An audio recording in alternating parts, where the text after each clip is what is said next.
ಕರ್ತನಲ್ಲಿ ಪ್ರಿಯ ದೇವರ ಮಕ್ಕಳೇ, ಕರ್ತನಾದ ಯೇಸು ಕ್ರಿಸ್ತನ ನಾಮದಲ್ಲಿ ನಿಮ್ಮೆಲ್ಲರನ್ನ ಆರಾಧನೆ ಸಮಯಕ್ಕೆ ಆಹ್ವಾನಿಸುತ್ತೇನೆ. ದೇವರು ನಿಮ್ಮನ್ನು ಆಶೀರ್ವದಿಸಲಿ.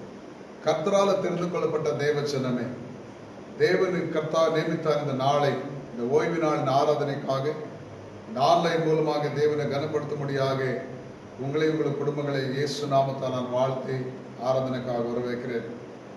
ఉండే చోట్లోని దేవుని ఆరాధన దేవుని బిడ్డలారా, మరొకసారి ఆరాధన సమయానికి మీరుండే చోట్ల నుంచి ఆన్లైన్ మూలంగా దేవుని గణపరిచే దేవుడిచ్చిన కృపను బట్టి ఆరాధిస్తూ సమయం అయింది కాబట్టి అందరూ కూడా దగ్గరగా వచ్చి కూర్చొని ఆరాధన పాల్గొనాలని ప్రభు పేరిట మీ అందరూ కూడా మనవి చేస్తున్నా. మొదటిగా ప్రార్థన చేసుకొని ఆరాధన ఆరంభిస్తాం.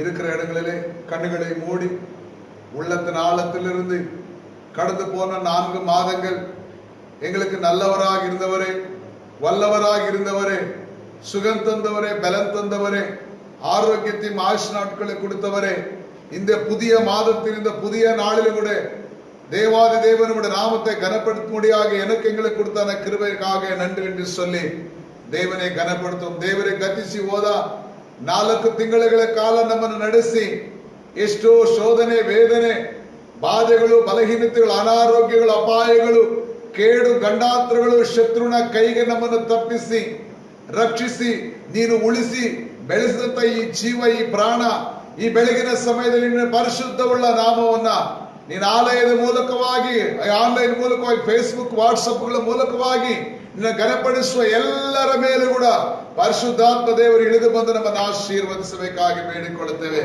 ప్రభువా తండ్రి అయిన యేసయ్య మీకు స్తోత్రములు తండ్రి.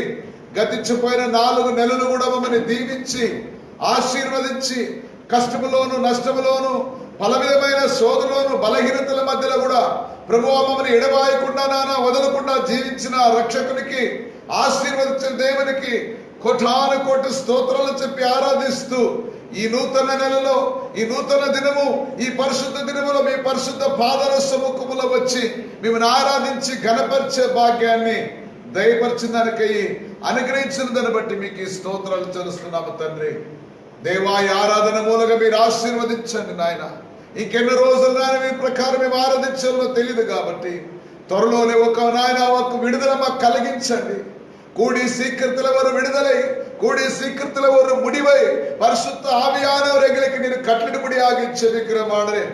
அப்படி இருந்த நேரத்தில் கூட நாங்கள் சோர்ந்து போகாதபடிக்கு, தளர்ந்து விட்டு விடாதபடிக்கு கர்த்தருடைய சமூகத்திலே தேவனை கனப்படுத்த உற்சாகமுள்ள இருதயங்களோடு கூட நாங்கள் இந்த நாட்களிலே காணப்பட கிருபை செய்யும். எல்லா சோர்வின் ஆவிகளும், சஞ்சலத்தின் ஆவிகளும், பலவீனத்தின் ஆவிகளும், சோர்வின் ஆவிகளும், அரவருப்பான ஆவிகளும், அசுத்தாவின் வல்லமைகளும் இயேசுவின் பரிசுத்தமுள்ள நாமத்தாலே எங்களை விட்டு கடந்து போய் என்று பிசாசுக்கு நாங்கள் கட்டளை தருகிறோம். இயேசு நாமத்தாலே ಅಧಿಕಾರಗಳ ಯೇಸು ನಾಮದಲ್ಲಿ ಶರೀರದ ಬಲಹೀನತೆಗಳು, ಮಾನಸಿಕ ಒತ್ತಡಗಳು, ಮನಃಶಾಂತಿ ವಿರೋಧವಾಗಿರುವಂತಹ ಕಾರ್ಯಗಳು, ಆರಾಧನೆಗೆ ಅಡ್ಡಿಯಾಗಿರುವಂತಹ ಶತ್ರುವಿನ ಕಾರ್ಯಗಳು, ಮಾಂಸದ ಎಲ್ಲಾ ಕಾರ್ಯಗಳು, ಅಶುದ್ಧಾತ್ಮನ ಎಲ್ಲಾ ಕ್ರಿಯೆಗಳು ಯೇಸುವಿನ ಬಲವುಳ್ಳ ನಾಮದಲ್ಲಿ ನಿರ್ಮೂಲವಾಗಲಿ ಎಂಬುದಾಗಿ ಪ್ರಾರ್ಥಿಸುತ್ತೇವೆ. எங்களை மறவாமல் நினைத்த எங்கள் தேவனே, எங்களை வழிநடத்தி வந்த எங்கள் பரலோகத்தின் நல்ல ஆண்டவரே, இந்த கால்களிலே கூட கர்த்தாவே எங்கெல்லாம் பிள்ளைகளை கூடி ஆராதிக்கிறார்களோ இந்த கர்த்தாவே இந்த நிகழ்ச்சி பார்த்து நாமத்தாலே நாம மகிமைப்படும்படியாக பயபக்தியோடு கூடி வந்திருக்கிறார்களோ ஒவ்வொரு மேலும் கர்த்தருடைய மகிமை இறங்கட்டும் என்று சொல்லி ಜೆபிக்கிறேன்.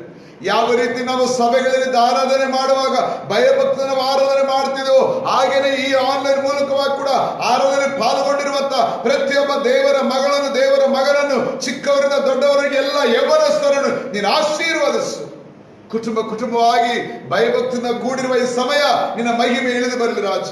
ఎక్కడెక్కడ కలిసి మేము జముగులోదైనా నాయన మీ బిడ్డలు కలిసి వచ్చి ఈ ఆన్లైన్ మనకి ఆరాధన పాల్గొని ఆరాధిస్తున్నారు. ప్రతి ఒక్క కుటుంబాల పైన యవనస్తుడేమి, యవనస్తురాలేమి, నాయన తల్లిదండ్రులేమి, వృద్ధాపులేమి, చిన్నవారి నుంచి పెద్దవారి వరకు ప్రతి ఒక్కరి పైన దేవుని ప్రసన్నత ఈ ఆరాధన మూలంగా దిగి రావాలని యేసయ్యా మీ పరిశుద్ధ సముఖంలో మేము ప్రార్థిస్తున్నాము తండ్రి. వరమన పట్టి நாங்கள் ஜெபிக்கிறோம். மகிமையானது கர்த்தாய்கள் மேலே இறங்கி வரட்டும். இந்த ஆராதனைக்காக ஆவி ஆத்ம சரிகளை நீர் பரிசுத்தப்படுத்தும்படியாக ஜெபிக்கிறேன் ஆண்டவரே.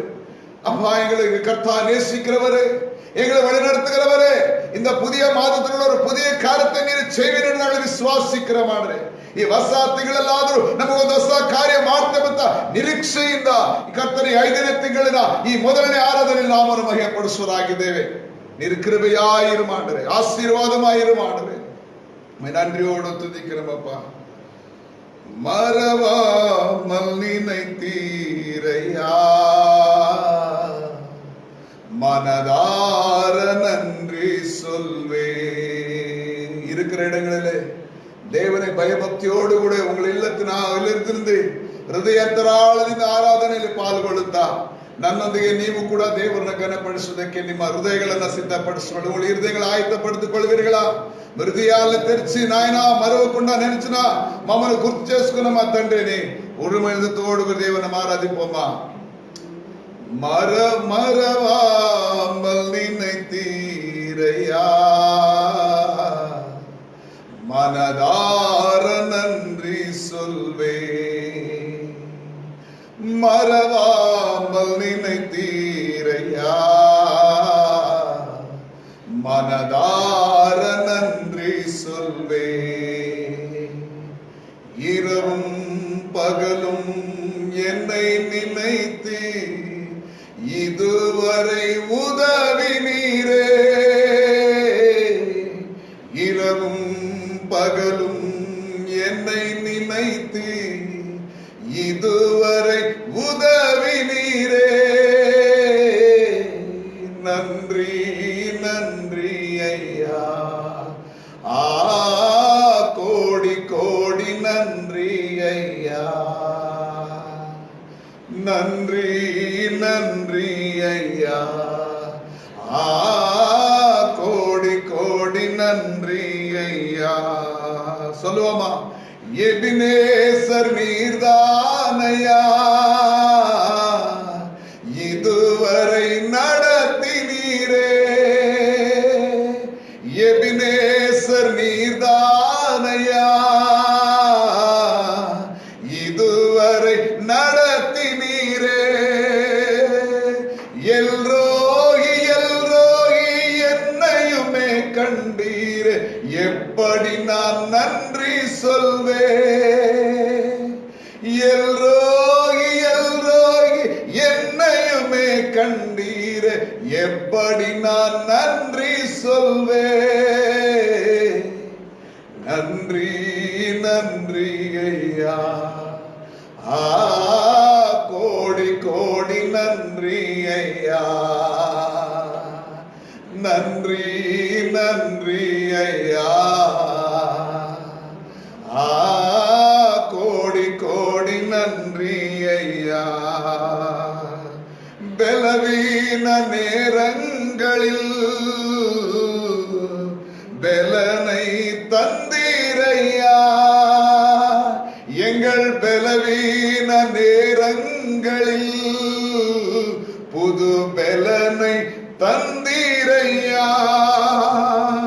சுகமான சுகமான தழும்புகளல் சுகமான எங்கள் குடும்ப மருத்துவர் நீ. சுகமான சுகமான தழும்புகளல் சுகமான என் குடும்ப மருத்துவர் நீ. நன்றி நன்றி ஐயா, கோடி கோடி நன்றி ஐயா. சொல்லுவோம் வாய்களை திறந்து. நன்றி நன்றி ஐயா, கோடி கோடி நன்றி ஐயா. தடைகளை உடைத்தீரையா, தள்ளாட விடவில்லையே. நன்றி அப்பா.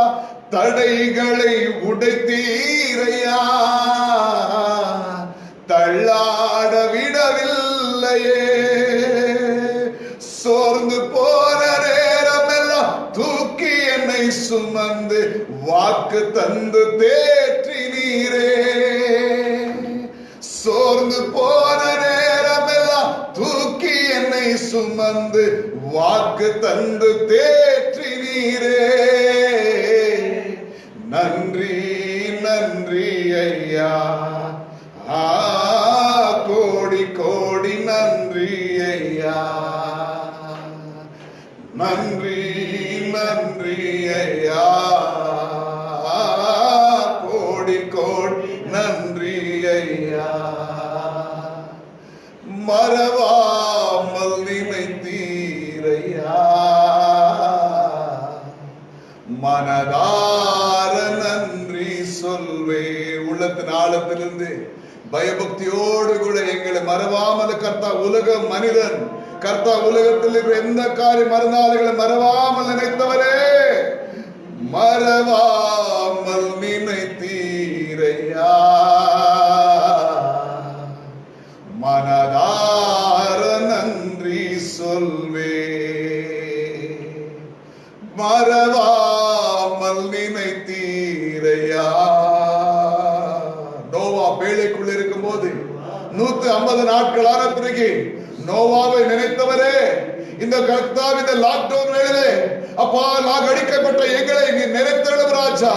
ನೋಹನ ಕರ್ತನ 150 ದಿನಗಳ ನಾವೇ ಇರುವಾಗ 150 ದಿನಗಳ ಮೇಲೆ ನೋಹನ ನೆನೆಸಿಕೊಂಡ ದೇವರೇ, ಈ ಲಾಕ್ ಡೌನ್ ಸೀಲ್ ಡೌನ್ ನಿಮಿತ್ತವಾಗಿ ಕಟ್ಟಲ್ಪಟ್ಟಂತ ಸಭೆಯನ್ನು, ಸೇವೆಗಳನ್ನು, ಸೇವಕರನ್ನು, ದೇವರ ಕುಟುಂಬಗಳನ್ನು, ವಿಶ್ವಾಸಿಗಳನ್ನು ನೆನಪಿಸಿಕೊಂಡು ನೋಹನನ್ನು ಕರ್ತ ನಾವಿಂದ ಹೊರಗೆ ತಂದ ದೇವರೇ, ಈ ಸೀಲ್ ಡೌನ್ ಇಂದ, ಈ ಲಾಕ್ ಡೌನ್ ಇಂದ ನಮ್ಮನ್ನು ಹೊರಗಡೆ ತರುವುದಕ್ಕೆ ನೀನು ನಮ್ಮ ನೆನಪು ಮಾಡಿಕೊ ಎಂಬುದಾಗಿ.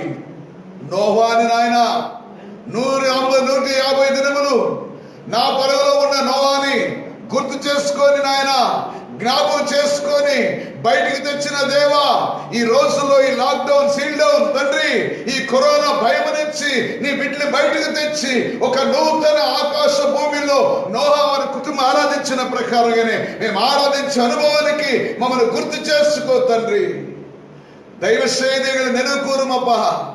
எங்களை கர்த்தா ஒரு புதிய பூமியிலும் புதிய ஆகாயத்திலும் நோவான் குடும்பம் ஆராதித்து போல ஒரு புதிய இடத்திலே நாங்கள் ஆராதிக்க எங்களை நீர் நினைத்தருளும் ஆண்டவரே. மறவாமல் நினைத்தீரையா, மனதார நன்றி சொல்வே. மறவாமல் நினைத்தீரையா, மனதார நன்றி சொல்வே. இரவும் பகலும் என்னை நினைத்து இதுவரை நடத்தினீரே. இரவும் பகலும் எங்களை நினைத்து இதுவரை நடத்தினீரே. நன்றி நன்றி ஐயா, கோடி கோடி நன்றி ஐயா. நன்றி நன்றி ஐயா, கோடி கோடி நன்றி ஐயா. தேங்க்யூ. சிறையில் அடிக்கப்பட்ட யோசேப்பை நினைத்தவர், ನೋವಾவை ನೆನಗೂರ್ದಿ ಕರ್ತಾವೆ ಅವನು ಮೀಟ್ಟುಕೊಂಡವರೇ. ಕರ್ತ 150 ದಿನಗಳು ನಾವೇನಿದ್ದ ನೋವನ್ನು ನೆನಪಿಸಿಕೊಂಡ ದೇವರೇ, ಸೆರೆಯಲ್ಲಿ ಉಂಟಾದಂತ ಕರ್ತನೆ ಯೋಸೇಪನ್ನು ನೆನೆಸಿಕೊಂಡು ಅವರಿಗೆ ಬಿಡುಗಡೆ ಕೊಟ್ಟ ದೇವರೇ, నోవాని తండ్రి యోసేపు నాయన సరచాలించి విడుదల కలిగించి నూతన అనుభవానికి నడిపించిన ప్రకారమే ఈ రోజుల్లో సంఘాన్ని, నన్ను, మమ్మను కూడా దయచేసి నాయన మీరు గుర్తించి మీరు జ్ఞాపకం చేసుకొని ఈ పరిస్థితుల నుంచి మమ్మల్ని బయటికి తెచ్చి మరొక్కసారి సంఘముగా, దేవుని బిడ్డలుగా కలిసి మీరు ఆరాధించే ఒక నూతన అనుభవంలో మమ్మల్ని నడిపించాలని ప్రార్థన చేస్తున్నాము తండ్రి. ஜெபிக்கிறோம் ராஜா. நோவாவை கர்த்த நினைத்திருந்து கர்த்தாவே வெளியே கொண்டு வந்தவரே, யோசேப்பை சிறையிலிருந்து கர்த்தாவே சிறைச்சாலை விடுவித்து அப்பா பார்வோன் சமூகத்திலே அப்பா உன்னதமான நிலையில் உட்கார வைத்தவரே, ஒரு புதிய அனுபவத்துக்குள்ள இந்த நிலையில் எங்களை கொண்டு வந்து நிலைநாட்டும்படியாக ஜெபிக்கிறோம். ಈ ಕರ್ತನೆ ಕಟ್ಟಲ್ಪಟ್ಟ ಕಟ್ಟುಗಳಿಂದ, ಈ ಸೆರೆವಾಸದಿಂದ, ಈ ಲಾಕ್ ಡೌನ್ ಇಂದ, ಈ ಸೀಲ್ ಡೌನ್ ಬಿಡುಗಡೆ ತಂದು ನಿನ್ನ ಸಮ್ಮುಖದಲ್ಲಿ ನಿಂತು ನಿನ್ನ ಆರಾಧಿಸುವಂತ ಹೊಸ ಅನುಭವಕ್ಕೆ ನನ್ನನ್ನು, ನಮ್ಮನ್ನು ನಡೆಸಬೇಕೆಂಬುದಾಗಿ ಬೇಡಿಕೊಳ್ಳುತ್ತಾ ಈ ಹೊಸ ತಿಂಗಳ ಈ ಹೊಸ ಆರಾಧನೆ ಮೂಲಕವಾಗಿ ಮಹಿಮೆಪಡಿಸಿ ಯೇಸು ಕ್ರಿಸ್ತನ ಪರಿಶುದ್ಧ ನಾಮದಲ್ಲಿ ಬೇಡುವಂತಿದ್ದೇವೆ ತಂದೆಯೇ, ಆಮೆನ್. ಹಲ್ಲೆಲೂಯಾ. ದೇವರು ನಮ್ಮನ್ನು ಬಿಡುಗಡೆಗೊಳಿಸ್ತಾನೆಂಬಂತ ನಂಬಿಕೆಯಿಂದ ನಾವು ಆಡೋಣ.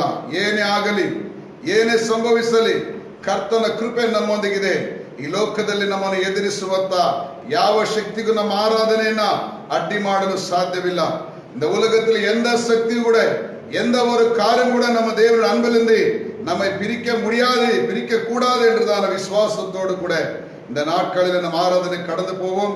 இந்த ನಾಳೆ ಕೂಡ ಕರ್ತனை ಘನಪಡಿಸುವುದಕ್ಕೆ ಈ ಸಮಯದಲ್ಲಿ ಕೂಡ ಯಾವ ಪರಿಸ್ಥಿತಿಯಲ್ಲಿ ಕೂಡ ದೇವರು ನಮ್ಮನ್ನು ಮುಂದಿದ್ದಾನೆ. ನಾವು ಕೂಡ ವಿಶ್ವಾಸ ಮಾರ್ಗದಲ್ಲಿ ಯಾವ ರೀತಿಯಲ್ಲಿ ಸೋತು ಹೋಗದೆ ಕರ್ತ ನಮಗೆ ಕೊಟ್ಟ ವಿಶ್ವಾಸ ಓಟ ನೋಡೋದಕ್ಕೆ ನಾವು ಉತ್ಸಾಹರಾಗಿ ಓಡೋಣ.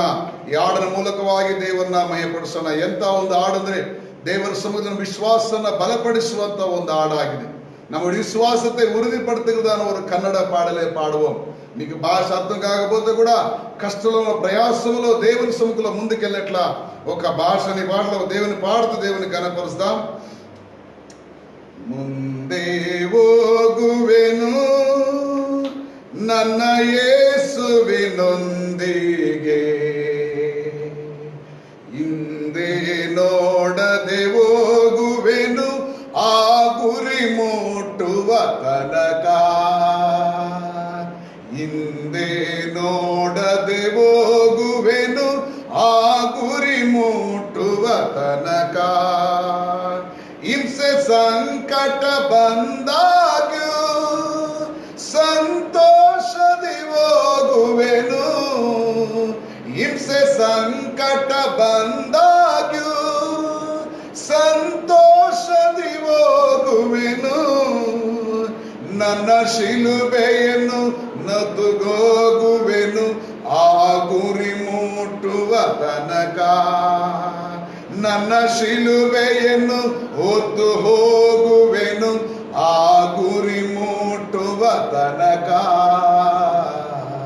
ಮುಂದೆ ಹೋಗುವೆನು ನನ್ನ ಯೇಸುವಿನೊಂದಿಗೆ, ಹಿಂದೆ ನೋಡದೆ ಹೋಗುವೆನು ಆ ಗುರಿ ಮುಟ್ಟುವ ತನಕ, ಹಿಂದೆ ನೋಡದೆ ಹೋಗುವೆನು ಆ ಗುರಿ ಮುಟ್ಟುವ ತನಕ. ನನ್ನ ಯೇಸುವಿನ ಕೃಪೆಯೇ ನಂಗೆ ಸಾಕು ಈ ಲೋಕದೊಳು, ನನ್ನ ಯೇಸುವಿನ ಕೃಪೆಯೇ ನಂಗೆ ಸಾಕು ಈ ಲೋಕದೊಳು, ನಾನು ಶೂರನಾಗಿ ಮುಂದೆ ಹೋಗುವೆನು ಆ ಗುರಿ ಮುಟ್ಟುವ ತನಕ, ನಾನು ಶೂರನಾಗಿ ಮುಂದೆ ಹೋಗುವೆನು ಆ ಗುರಿ ಮುಟ್ಟುವ ತನಕ.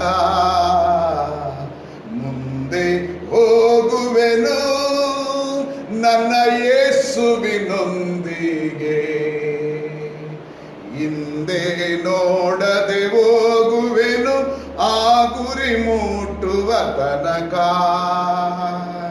ಹಿಂದೆ ನೋಡದೆ ಹೋಗುವೆನು ಆ ಗುರಿ ಮುಟ್ಟುವ ತನಕ. ನಾನು ಸಾವಿಗೂ ಹೆದರೇನು, ನಿತ್ಯ ಜೀವವನ ಪಡೆದೆ. ಹೇಳುವ ನಾವು ಸಾವಿಗೂ ಹೆದರೇನು, ನಿತ್ಯ ಜೀವವನ ಪಡೆದೆ, ನಾನಾತನಲ್ಲಿಯೇ ನಿತ್ಯ ಜೀವಿಸುವೆ ಆ ಗುರಿ ಮುಟ್ಟುವ ತನಕ, ನಾನಾತನಲ್ಲಿಯೇ ನಿತ್ಯ ಜೀವಿಸುವೆ ಆ ಗುರಿ ಮುಟ್ಟುವ ತನಕ. ಮುಂದೆ ಹೋಗುವೆನು ನನ್ನ ಯೇಸುವಿನೊಂದಿಗೆ, ಹಿಂದೆ ನೋಡದೆ ಹೋಗುವೆನು ಆ ಗುರಿ ಮುಟ್ಟುವ ತನಕ, ಹಿಂದೆ ನೋಡದೆ ಹೋಗುವೆನು ಆ ಗುರಿ ಮುಟ್ಟುವ ತನಕ. ಹಿಂಸೆ ಸಂಕಟ ಬಂದಾಗ್ಯೂ ಸಂತೋಷದಿ ಹೋಗುವೆನು, ಹಿಂಸೆ ಸಂಕಟ ಬಂದಾಗ್ಯೂ ಸಂತೋಷದಿ ಹೋಗುವೆನು, ನನ್ನ ಶಿಲುಬೆಯನ್ನು ನಾನು ಹೊತ್ತುಕೊಂಡು ಆ ಗುರಿ ಮುಟ್ಟುವ ತನಕ, ನನ್ನ ಶಿಲುಬೆಯನ್ನು ಹೊತ್ತು ಹೋಗುವೆನು ಆ ಗುರಿ ಮುಟ್ಟುವ ತನಕ. ಮುಂದೆ ಹೋಗುವೆನು ನನ್ನ ಯೇಸುವಿನೊಂದಿಗೆ, ಹಿಂದೆ ನೋಡದೆ ಹೋಗುವೆನು ಆ ಗುರಿ ಮುಟ್ಟುವ ತನಕ. ಹಿಂದೆ ನೋಡದೆ ಹೋಗುವೆವು ಆ ಗುರಿ ಮುಟ್ಟುವ ತನಕ. ಹೌದು ಪ್ರಿಯ ದೇವರ ಮಕ್ಕಳು, ಈ ಲೋಕದಲ್ಲಿರುವಂತಹ ಕಷ್ಟವು, ಈ ಲೋಕದಲ್ಲಿರ್ತಕ್ಕಂಥ ಶೋಧನೆಯೋ, ಹಿಂಸೆಯೋ, ಅಡೆತಡೆಗಳೋ, ವಿರೋಧವೋ, ಶತ್ರುವಿನ ಭಯವೋ, ರೋಗವೋ, ಬಾಧೆಯೋ, ಬಲಹೀನತೆಯೋ ನಮ್ಮನ್ನು ಯಾವುದು ತಡಿಲಿಕ್ಕೆ ಸಾಧ್ಯವಿಲ್ಲ. இந்த உலகத்தில் இருக்கிற பாடுகளோ, பிரச்சனைகளோ, பலவீனங்களோ, சோர்வுகளோ, மாம்சமான காரியங்களோ, ஆவிக்குரிய போராட்டமோ, இந்த உலகத்தின் மனிதனோ, சட்டமோ, சடங்கோ எதுவுமே நம்மை தேவனிடத்திலிருந்து தடுக்க முடியாது. ఉత్సాహతోడు நமக்கு నియమించబడ్డ ఓటத்திலே ఓడకడవమాగే. ప్రభువా, ఈ లోకంలో వచ్చిన కష్టములో, బాధలో, బలహీనతలో, రోగాలో, కన్నీరులో, కష్టములో, ఖడ్గములో, క్రూరమో ఏదైనా సరే ప్రభువా, మీ సముఖం నుంచి నన్ను తప్పించేలేదు తండ్రి. మేము ఇంకా ఉత్సాహంగా మీ పరిశుద్ధ పాద సన్నిధిలో వెళతామని చెబుతూ, ఆరాధిస్తూ, కర్తను దేవుని ఘనపరుస్తూ ఒక తెలుగు పాట కూడా మనం పాడి దేవుని ఘనపరుస్తాం. నీవుంటే నాకు చాలు యేసయ్యా అనే పాటతో దేవుని నామని ఘనపరుస్తాం. నీవుంటే నాకు చాలు యేసయ్యా, నీ వెంటే నేను ఉంటానేసయ్యా. నీవుంటే నాకు చాలు యేసయ్యా, నీ వెంటే నేను ఉంటానేసయ్యా. నీ మాట చాలయ్యా, నీ చూపు చాలయ్యా, నీ తోడు చాలయ్యా, నీ నీడ చాలయ్యా. చెప్దామా? నీ మాట చాలయ్యా, నీ చూపు చాలయ్యా, నీ తోడు చాలయ్యా, నీ నీడ చాలయ్యా.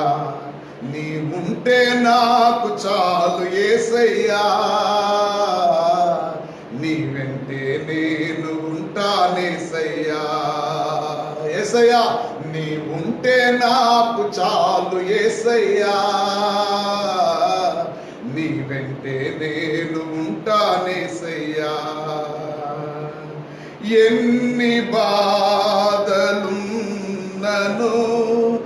ఇబ్బందులెదురైనను, ఎంత కష్టమొచ్చినా నిష్ఠూరమైనను, ఎన్ని బాధలున్నను, ఇబ్బందులెదురైనను, ఎంత కష్టమొచ్చినా నిష్ఠూరమైనను. నీ మాట చాలయ్యా, నీ చూపు చాలయ్యా, నీ తోడు చాలయ్యా, నీ నీడ చాలయ్యా. నీ మాట చాలయ్యా, నీ చూపు చాలయ్యా, నీ తోడు చాలయ్యా, నీ నీడ చాలయ్యా. నీ ఉంటే నాకు చాలు యేసయ్యా, నీ వెంటే నేను ఉంటానేసయ్యా. ఇలాంటి పరిస్థితుల్లో కూడా ప్రభువా, నీ ఉంటే నాకు చాలు యేసయ్యా, నీ వెంటే నేను ఉంటానేసయ్యా. బ్రతుకు నావ పగిలినా, కడలి పాలైనను, అలలు ముంచి వేసిన, ఆశలు అలుగారిన. ఈ బ్రతుకునావా, బ్రతుకునావ పగిలినా, కడలి పాలైనను, అలలు ముంచి వేసిన, ఆశలు మాట చాలయ్యా, నీ చూపు చాలయ్యా, నీ తోడు చాలయ్యా, యేసయ్యా నీ నీడ చాలయ్యా.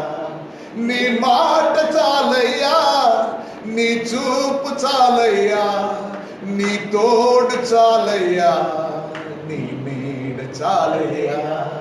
నీ ఉంటే నాకు చాలు యేసయ్యా, నీ వెంటే నేను ఉంటానేసయ్యా. నీ ఉంటే నాకు చాలు యేసయ్యా, నీ వెంటే నేను ఉంటానేసయ్యా. చెప్దామా? ఆస్తులన్నీ పోయినా, అనాథగా మిగిలినా, ఆప్తులే విడనాడినా, ఆరోగ్యం క్షీణించినా, ఆస్తులన్నీ పోయినా, అనాథగా మిగిలినా, ఆప్తులే విడనాడినా, ఆరోగ్యం క్షీణించినా, నీ మాట చాలయ్యా, నీ చూపు చాలయ్యా, నీ తోడు చాలయ్యా, నీ నీడ చాలయ్యా. నీ మాట చాలయ్యా, నీ చూపు చాలయ్యా, నీ తోడు చాలయ్యా, నీ నీడ చాలయ్యా. నీ ఉంటే నాకు చాలు యేసయ్యా, నీ వెంటే నేను ఉంటానేసయ్యా. అమ్మయ్యా, అవును తండ్రి, నీ ఉంటే నాకు చాలు యేసయ్యా, నీ వెంటే నేను ఉంటానేసయ్యా. నీకు ఇలలో ఏదియో యేసయ్యా లేదు అసాధ్యము, నీదు కృపతో క్యాకేదియో కాదిక సమానము. నీకు ఇలలో ఏదియో లేదయ్యా లేదు అసాధ్యము, నీదు కృపతో మాకేదియో కాదిక సమానము. నీ మాట చాలయ్యా, నీ చూపు చాలయ్యా, నీ తోడు చాలయ్యా, నీ నీడ చాలయ్యా. నీ మాట చాలయ్యా, నీ చూపు చాలయ్యా, నీ తోడు చాలయ్యా, నీ నీడ చాలయ్యా. నీ ఉంటే నాకు చాలు యేసయ్యా, నీ వెంటే నేను ఉంటానేసయ్యా.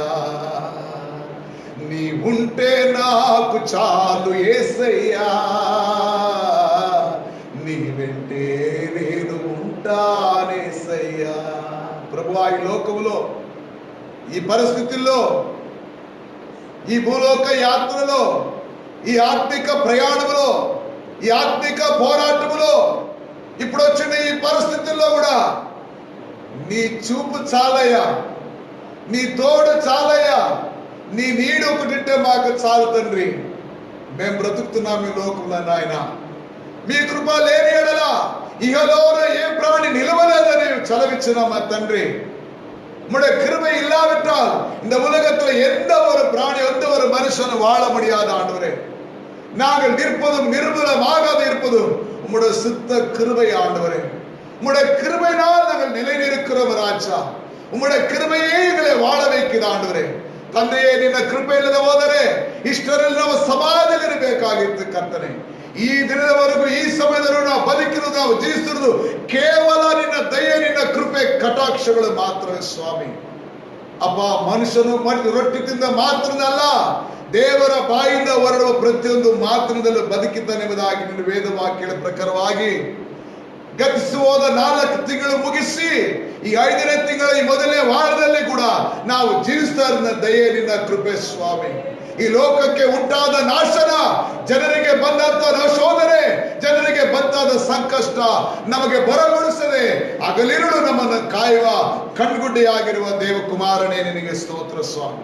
உலகத்திலே சம்பவிக்கிற உலகத்தின் கொள்ளை நோய் எங்களை பிள்ளைகளை குடும்பங்களை சபைகளை தொடாத படிக்கு இந்த புதிய மாதத்தை நாங்கள் காணும்படியாக செய்தது உம்முடைய கிருபை ஆண்டவரே. அதனால உம்முடைய கிருபையில நாங்கள் நிலைத்திருக்கிறோம் ರಾಜ. ನಿನ್ನ ಕೃಪೆಯಿಂದ ನಿನ್ನ ದಯೆಯಿಂದ ನಾವು ಜೀವಿಸುವರಾಗಿದ್ದೇವೆ. ದೇವಾಯಿ ಬೆಳಗಿನ ಆರಾಧನೆ ಸಮಯವನ್ನು ಕೂಡ ಕರೆಗಳನ್ನು ಒಪ್ಪಿಸಿಕೊಡುತ್ತೇವೆ. ಮುಂದೆ ಬರುವಂತ ವೇದ ವಾಕ್ಯಗಳ ಮೂಲಕವಾಗಿ ಯೇಸು ರಾಜ ನೀ ನನಗಾಗಿ ನಮಗಾಗಿ ನೀನು ಮಾತನಾಡು. ನೀನಿದ್ದರೆ ಅಲ್ಲದೆ ನೀನಿಲ್ಲದೆ ನಾವು ಏನಿಲ್ಲ స్వామి. ప్రభువా వాక్యానికి వెళుతుండగా మీ కృప మీ దయ మా పైన ఉండాలి తండ్రి. ఆస్తులే పోయినా ఆఖరికి అనాదిగా మిగిలిన ఆరోగ్యాలు క్షీణించిన ఏమి సంభవించినా కూడా విశ్వాస మార్గంలో బలము కలిగి ధైర్యము కలిగి విశ్వాసము కలిగి మీతో మీ కృపతో మీ సంఘముతో మీ తోడు మేము నడిచే భాగ్యాన్ని ఈ జీవితంలో మాకు నేర్పించండి. మమ్మల్ని చేపట్టి నడిపించండి. ஆண்டவரே எங்களோடு கூட வாருமையா, எங்களோடு கூட இருமை, எங்களை கரங்களை பிடித்து உம்மோடு கூட நடக்க எங்களை நீர் அழைத்து செல்லும்படியாக செபிக்கிறோம். ನಾವಲ್ಲ ಸ್ವಾಮಿ ನಡೆಯುವುದು, ನೀನೇ ನಮ್ಮೊಂದಿಗಿದ್ದು ನಮ್ಮ ಕೈಗಳನ್ನು ಹಿಡಿದು ಇಹಲೋಕದಲ್ಲಿ ಉಂಟಾಗುವ ಎಲ್ಲ ಶೋಧನೆ ವೇದನೆಗಳಿಂದ ತಪ್ಪಿಸಿ ರಕ್ಷಿಸಿ ನಿನ್ನ ಸಮೀಪಕ್ಕೆ ನಿನ್ನ ಸ್ಥಳಕ್ಕೆ ನಿನ್ನ ಪಕ್ಕಕ್ಕೆ ನಮ್ಮನ್ನ ನಡೆಸಿ ನಿನ್ನ ಬಲಪಡಿಸಬೇಕೆಂಬುದಾಗಿ ಒಡೆಯನು ಪ್ರೇರಕ್ಷಕರಾಗಿರುವ ಯೇಸು ಕ್ರಿಸ್ತನ ಅತ್ಯಮೂಲ್ಯವಾದ ಪುಣ್ಯ ಪರಿಶುದ್ಧ ನಾಮದಲ್ಲಿ ಸ್ತುತಿಗಳೊಂದಿಗೆ ನಾವು ಬೇಡುವಂತಿದ್ದೇವೆ ತಂದೆಯೇ. Amen amen. ಕರ್ತನ ತಾನೇ ಈ ಆರಾಧನೆಯಲ್ಲಿ ಪಾಲ್ಗೊಂಡಂತ ದೇವರ ಮಕ್ಕಳಾದ ನಿಮ್ಮನ್ನು ಆತನ ಆಶೀರ್ವದಿಸಲಿ. ವಾಕ್ಯಕ್ಕೆ ಓದೋಕ್ಕಿಂತ ಮುಂಚೆ ರೋಮಾಪುರದವರಿಗೆ ಬರೆದ ಪತ್ರಿಕೆ 8ನೇ ಅಧ್ಯಾಯವನ್ನು ನೀವೆಲ್ಲರೂ తెరిదిట్టుకొள்ளಬೇಕೆಂಬುದಾಗಿ ಕೇಳಿಕೊಳ್ತೇನೆ. రోమిలకు రాసిన పత్రిక 8వ అధ్యాయాన్ని మీరు తీసి ఉంచుకోండి. ரோமருக்கு எழுத நிருபம் 8ஆம் அதிகாரத்தை நீங்கள் தெரிந்து வைத்துக் கொண்டு 1லிருந்து 4 வசனங்களை கவனித்துக் கொண்டிருங்க. கர்த்தர் உங்களை ஆசீர்வதிப்பாராக.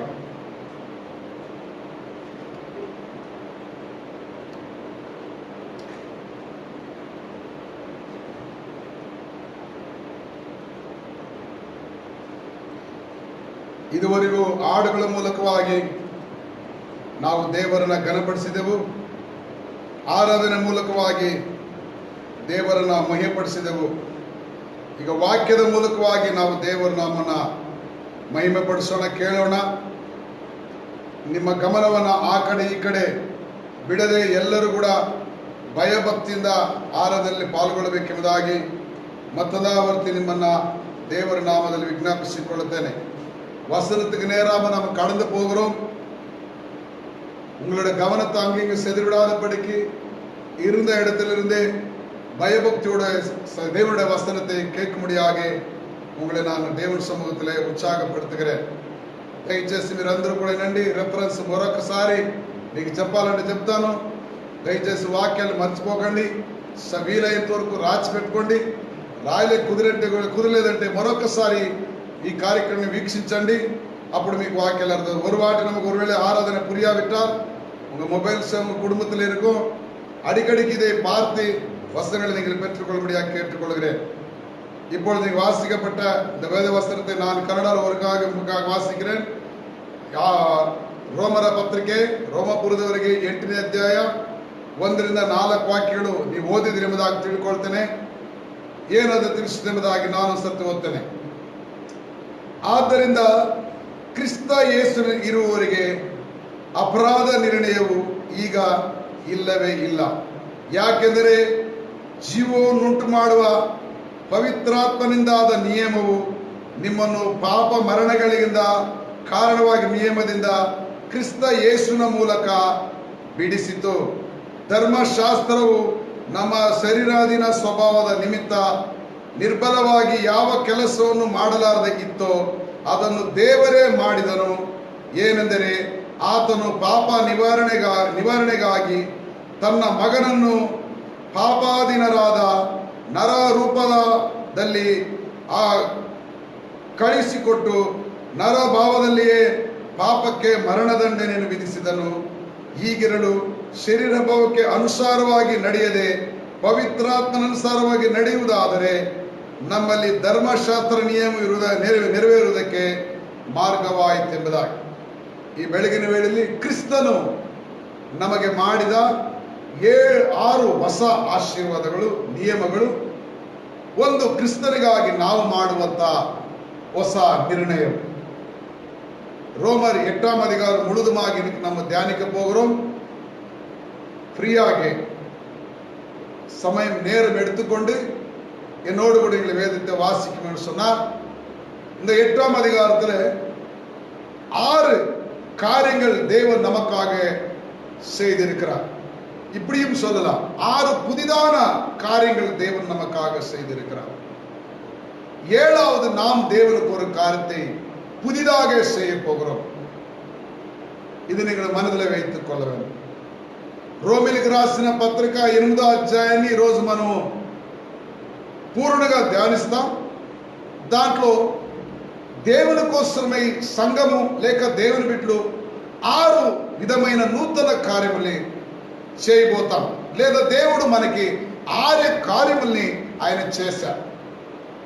7వదిగా మరి ఆఖరిగా మనం ఒక నూతన కార్యాన్ని దేవుని కోసమై చేయబోతాం. ಇದನ್ನ ಗಮನವಿಟ್ಟು ಕೇಳಿಕೊಳ್ಳಿ.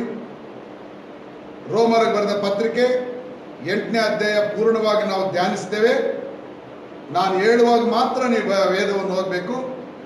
ಮಿಕ್ಕದ ಸಮಯದಲ್ಲಿ ಈ ಆನ್ಲೈನ್ ಕಾರ್ಯಕ್ರಮವನ್ನು ನೀವು ನೋಡ್ತಾ ಇರಬೇಕು. ನಾನು ಪ್ರಸಂಗಿಸುವಾಗ ನೀವು ನನ್ನ ಕಡೆ ನೋಡಬೇಕು. ನಾನು ವಾಕ್ಯ ಓದು ಅಂತ ಹೇಳುವಾಗ ನೀವು ವಾಕ್ಯ ಓದಬೇಕು. வாசிங்கன்னு சொன்ன பார்த்தா நீங்கள் வாசிக்கணும். நான் பிரசங்கிக்கும் போது நீங்கள் వాసిக்க வேண்டாம். నేను ప్రసంగించేటప్పుడు మీరు చదవకూడదు. నేను చదవనప్పుడు చదవండి. మిగతా సమయంలో దయచేసి వాక్యాన్ని గమనించండి. ದೇವರಿಗಾಗಿ, ದೇವರ ಕೃಪೆಗಾಗಿ ಆರಿಸಲ್ಪಟ್ಟ ನಮಗೆ ದೇವರು 7 ಕಾರ್ಯಗಳಲ್ಲಿ ನೇಮಿಸಿದ್ದಾರೆ. ಅದರಲ್ಲಿ ದೇವರು ನಮಗೆ 6 ಹೊಸ ಕಾರ್ಯಗಳನ್ನು ಮಾಡ್ತಾರೆ. ನಾವು 7ನೇದಾಗಿ ಒಂದು ಕಾರ್ಯವನ್ನು ದೇವರಿಗೆ ಮಾಡ್ತೀವಿ. ಓದಿದಂತ 1ರಿಂದ 4 ವಾಕ್ಯಗಳಲ್ಲಿ ನಮಗೆ ಅರ್ಥವಾಗುವಂತ ವಿಷಯ ಏನೆಂದರೆ, ಕ್ರಿಸ್ತನಲ್ಲಿ ಇರುವವರಿಗೆ ಈಗ ಅಪರಾಧ ನಿರ್ಣಯವು ಇಲ್ಲವೇ ಇಲ್ಲ. கிறிஸ்துவை தெரிந்து கொண்டவர்களுக்கு, அவர் நாமத்தால ஏற்றுக்கொள்ளப்பட்டவர்களுக்கு, அவர் கிருபையினால அழைக்கப்பட்டவர்களுக்கு ఆఖరి తీర్పు இப்பொழுது இல்லவே இல்லை. క్రీస్తువందు పిలువబడిన వారికి, క్రీస్తుని రక్షకునిగా స్వీకరించిన వారికి ఇప్పుడు పాప అపరాధం అనే నిర్ణయం, నియమం లేదు. ఎందుకంటే దేవుడే మన పాపములపై ఆయన చనిపోయినాడు. మనము చచ్చిన చోట్ల, చావాల చోట్ల ఆయన మనకోసమై చనిపోయాడు. మనము చేసిన అక్రమ నిమిత్తమై ఆయన శిక్షని అనుభవించాడు. நம்முடைய பாவங்களுக்காக நாம் சாக வேண்டிய இடத்துல நமக்கு அவர் நம்முடைய பாவத்தை சுமந்து கொண்டு ஆக்கினி தீர்ப்பு என்றதான நியாய தீர்ப்பை, நியாய பிரமாண நிமித்தமாக அவர் நமக்காக நொறுக்கப்பட்டு சபிக்கப்பட்டு அவர் சாபமாக அவர் மரித்து போனார். அவருடைய ஜீவன் இந்த நியாய பிரமாணத்தில் தேவன் நம்ம விடுவித்து புதிய ஸ்தானத்துக்குள்ளே கொண்டு வந்தது. அதுதான் விடுதலை என்று சொல்லலாம், ಜೀವನ್ ಎಂದು சொல்லலாம். ಕ್ರಿಸ್ತನ ಅಪರಾಧ ನಿಮಿತ್ತವಾಗಿ ಸತ್ತು ಹೋದಂತ ನಮ್ಮನ್ನ ತಾನು ನಮ್ಮ ಅಪರಾಧ ನಿಮಿತ್ತ ಸತ್ತು ನಮ್ಮ ಶರೀರ ಸ್ವಭಾವದ ಇರತಕ್ಕಂಥ ಧರ್ಮಶಾಸ್ತ್ರದಿಂದ ನಮ್ಮನ್ನು ಬಿಡಿಸಿ ಜೀವ ಎಂಬಂತ ಮಾರ್ಗಕ್ಕೆ ತಡಿಸಿ ಬಿಡಿಸಿದ್ರಿಂದ ಈಗ ನಮಗೆ ಅಪರಾಧ ನಿರ್ಣಯವಿಲ್ಲ. ಅದು ಒಂದೇ ಮಾತ್ರ ಹೇಳಬೇಕಂದ್ರೆ, ಧರ್ಮಶಾಸ್ತ್ರದಲ್ಲಿ ಸಾಯಬೇಕಾದ ನಮ್ಮನ್ನ ಕೃಪೆಯ ನಿಮಿತ್ತವಾಗಿ ಆತನು ಬದುಕಿಸಿದನು. ಈಗ ನಾವು ಸತ್ತವರಲ್ಲ, ಬದುಕುವರೆಂಬಂತ ಹೊಸ ಸ್ಥಾನಕ್ಕೆ ಬಂದಿದ್ದೇವೆ. மரித்து போன நம்மை கிறிஸ்துவுடனே ஜீவனோடு எழுப்பி நியாய பிரமாணத்தின் அடிப்படையிலிருந்து எங்களை நம்மை மீட்டுக் கொண்டு மரணத்திலிருந்து ஜீவனுக்கு நம்ம கொண்டதுனாலே இனி நாங்கள் மரிக்கிறவங்க இல்லை, ஜீவிக்கிறவங்களா இருக்கிறோம். அதனாலே மரித்து போன நம்மை ஜீவனுக்கு கொடுத்தது கிறிஸ்துவுடைய நமக்கு இருக்கிறதான ஒரு స్థానமா இருக்கும். చనిపోలాంటి మనమన్ని బ్రతికించి దేవుడితో ఆయన జీవించే కృపను కలిగించడానికై మరణాన్ని జయించి జీవులోకి వచ్చాము. కాబట్టి క్రీస్తు మనకేం చేశారంటే ಜೀವಾన్ని కలిగించి ಬ್ರತಿಕಿಂಚಾರು. ಇವಾಗ ನಮ್ಮ ಸ್ಥಾನ ಸತ್ತವರಲ್ಲ, ನಾವು ಜೀವಿಸುವರು, ಬದುಕುವರಾಗಿದ್ದೇವೆ. இனி நாம் மரித்தவர்களல்ல, மரணத்தில் உயிர் தெழுந்து கிறிஸ்துவுடனே ஜீவிக்கிறா இருக்கிறோம். அந்த பேர் தான் ஒரு పుதிయ జీవన్, ಒಂದು ಹೊಸ జీవ, ಒಂದು ಹೊಸ బాಳು, ఒక నూతనమైన జీవితం, ఒక నూతనమైన ప్రారంభం. ఇప్పుడు క్రీస్తులో దేవుడు మనకు కలిగించానంటే పాపము శాపము నుంచి విడిపించి మరణం నుంచి విడిపించి జీవములోకి నడిపించాడు. ఆ 4 వాక్యాలు మనకు అదే నేర్పిస్తాయి. அந்த 4 அதிகாரத்தை வாசிக்கும் போது கிறிஸ்துவோட நமக்கு ஜீவன் உண்டானாலே அந்த ಜೀವನಕ್ಕೆ ಇನಿಮೆ ಆಜ್ಞೆ ತೀರ್ಪಿಲ್ಲ. ದೇವರು ಕೊಟ್ಟಂತ ಜೀವಕ್ಕೆ, ದೇವರು ಕೊಟ್ಟಂತ ಬಾಳಿಗೆ ಇನ್ಮೇಲೆ ನ್ಯಾಯ ತೀರ್ಪಿಲ್ಲ. ಅವರು ಕ್ರಿಸ್ತನಿಗೆ ಜೀವಿಸುವುದರಿಂದ ಇದು ಕ್ರಿಸ್ತನಲ್ಲಿ ದೇವರು ನಮಗೆ ಕೊಟ್ಟಂತ ಹೊಸ ಸ್ಥಾನವಾಗಿದೆ. ನೀವು ಮನೆಯಲ್ಲಿ ಇದ್ದುಕೊಂಡೇ ಓದಿ ರೋಮಪುರದವರಿಗೆ ಬರೆದ ಪತ್ರಿಕೆ 5ನೇ ಅಧ್ಯಾಯ 8ನೇ ಅಧ್ಯಾಯ 5ರಿಂದ 13 வாக்கியம். அதே ரோமருக்கு எழுதின நிருபம் 8ஆம் அதிகாரம் 5லிருந்து 13 వచనం நீங்கள் வாசிக்கும் போது வீட்டில் வாசிக்கலாம். இப்பொழுது நீங்கள் வாசிக்க வேண்டாம், ఇప్పుడు చదివేదొద్దు, ఎందుకంటే సమయం మనకు సరిపోదు. 8వ అధ్యాయము 5 నుంచి 13 వాక్యాలు మనం చూసినప్పుడు శరీర భావದಿಂದ ಬಿಡುಗಡೆಯನ್ನು ಹೊಂದಿ ಕ್ರಿಸ್ತನೊಂದಿಗೆ ಎಬ್ಬಿಸಲ್ಪಡುವುದು. శరీర పాపముల నుంచి విడిపించబడి ಕ್ರಿಸ್ತುలో జీవించడం. ಅದರಲ್ಲಿ 1-2 வாக்கியಗಳನ್ನ ನಿಮ್ಗೆ ಅರ್ಥವಾಗಲಿಕ್ಕೆ ನಾನು ಓದ್ತೇನೆ. நீங்க அது வாசிக்கலாம். உங்கள் வேதத்திலிருந்து 8ஆம் அதிகாரம் 10லிருந்து 12 ವಚನಗಳನ್ನು ನಾನು உங்களுக்காக வாசிக்கிறேன். ಆದರೆ ಕ್ರಿಸ್ತನು ನಿಮ್ಮಲ್ಲಿದ್ದರೆ ದೇಹವು ಪಾಪದ ದೆಸೆಯಿಂದ ಸತ್ತದ್ದಾಗಿದ್ದರೂ ಆತ್ಮವು ನೀತಿಯ ದೆಸೆಯಿಂದ ಜೀವ ಸ್ವರೂಪವಾಗಿದೆ. ಯೇಸುವನ್ನು ಸತ್ತವರಿಂದ ಜೀವಿತನಾಗಿ ಎಬ್ಬಿಸಿದಾತನ ಆತ್ಮನು ನಿಮ್ಮಲ್ಲಿ ವಾಸವಾಗಿದ್ದರೆ ಕ್ರಿಸ್ತ ಯೇಸುವನ್ನು ಸತ್ತವರಲ್ಲಿ ಎಬ್ಬಿಸಿದಾತನು ನಿಮ್ಮಲ್ಲಿ ವಾಸ ಮಾಡುವ ತನ್ನ ಆತ್ಮನ ಮೂಲಕ ನಿಮ್ಮ ಮೃತ್ಯು ದೇಹಗಳನ್ನು ಸಹ ಬದುಕಿಸಿದನು ಎಂಬುದಾಗಿ. அர்த்தமாய்த்தல்வா? பாவத்தினாலே நம்முடைய சரீரங்கள் தேவனுக்கு சத்துருக்களாக இருக்கும் போது மரித்து போர்களாக இருந்த நம்மை தேவன் நம்ம சாபநிமித்தமாக அடைக்கப்பட்டு கிறிஸ்துவுடனே நமக்கு புதிய ஜீவனை கொடுத்தார். எப்படின்னு சொன்னா,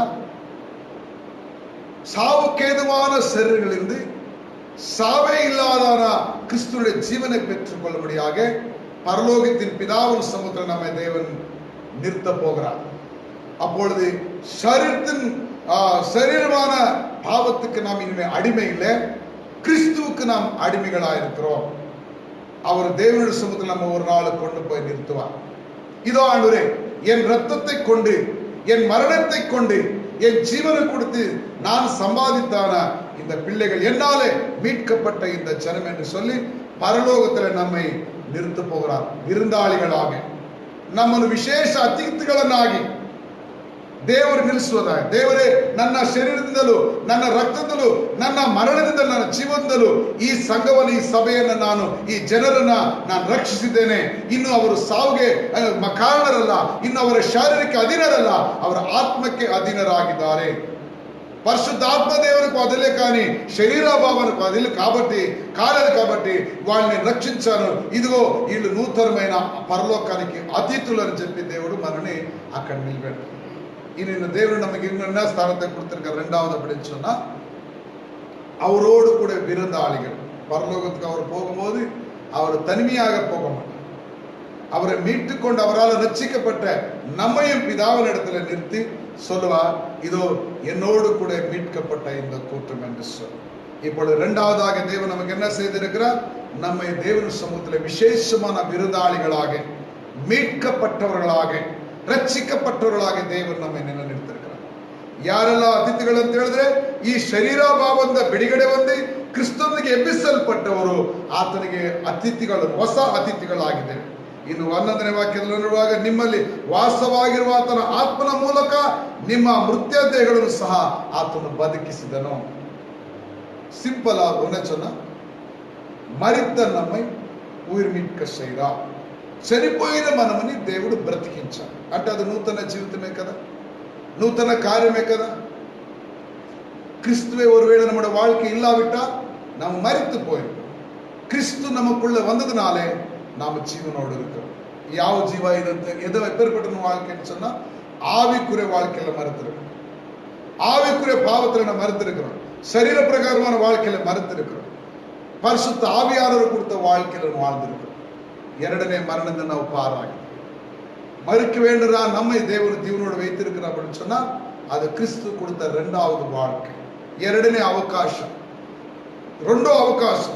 శరీర ప్రాణాలు చేసిన మనం చనిపోవాల్సి ఉంది. ఆ పాపం నుంచి దేవుడు విడిపించి మనం రక్షించినాడంటే, మనకి జీవం ఇచ్చాడంటే దేవుడు మనకిచ్చిన రెండవ జీవితం, అది నూతనమైన జీవితం. అప్పుడు మనం దేవునికి నూతనమైన అతిథులుగా జీవిస్తాం. ఆయన పరలోకాన్ని మనం తీసుకెళ్ళేటప్పుడు అది చెప్తాడు. ఏకందరే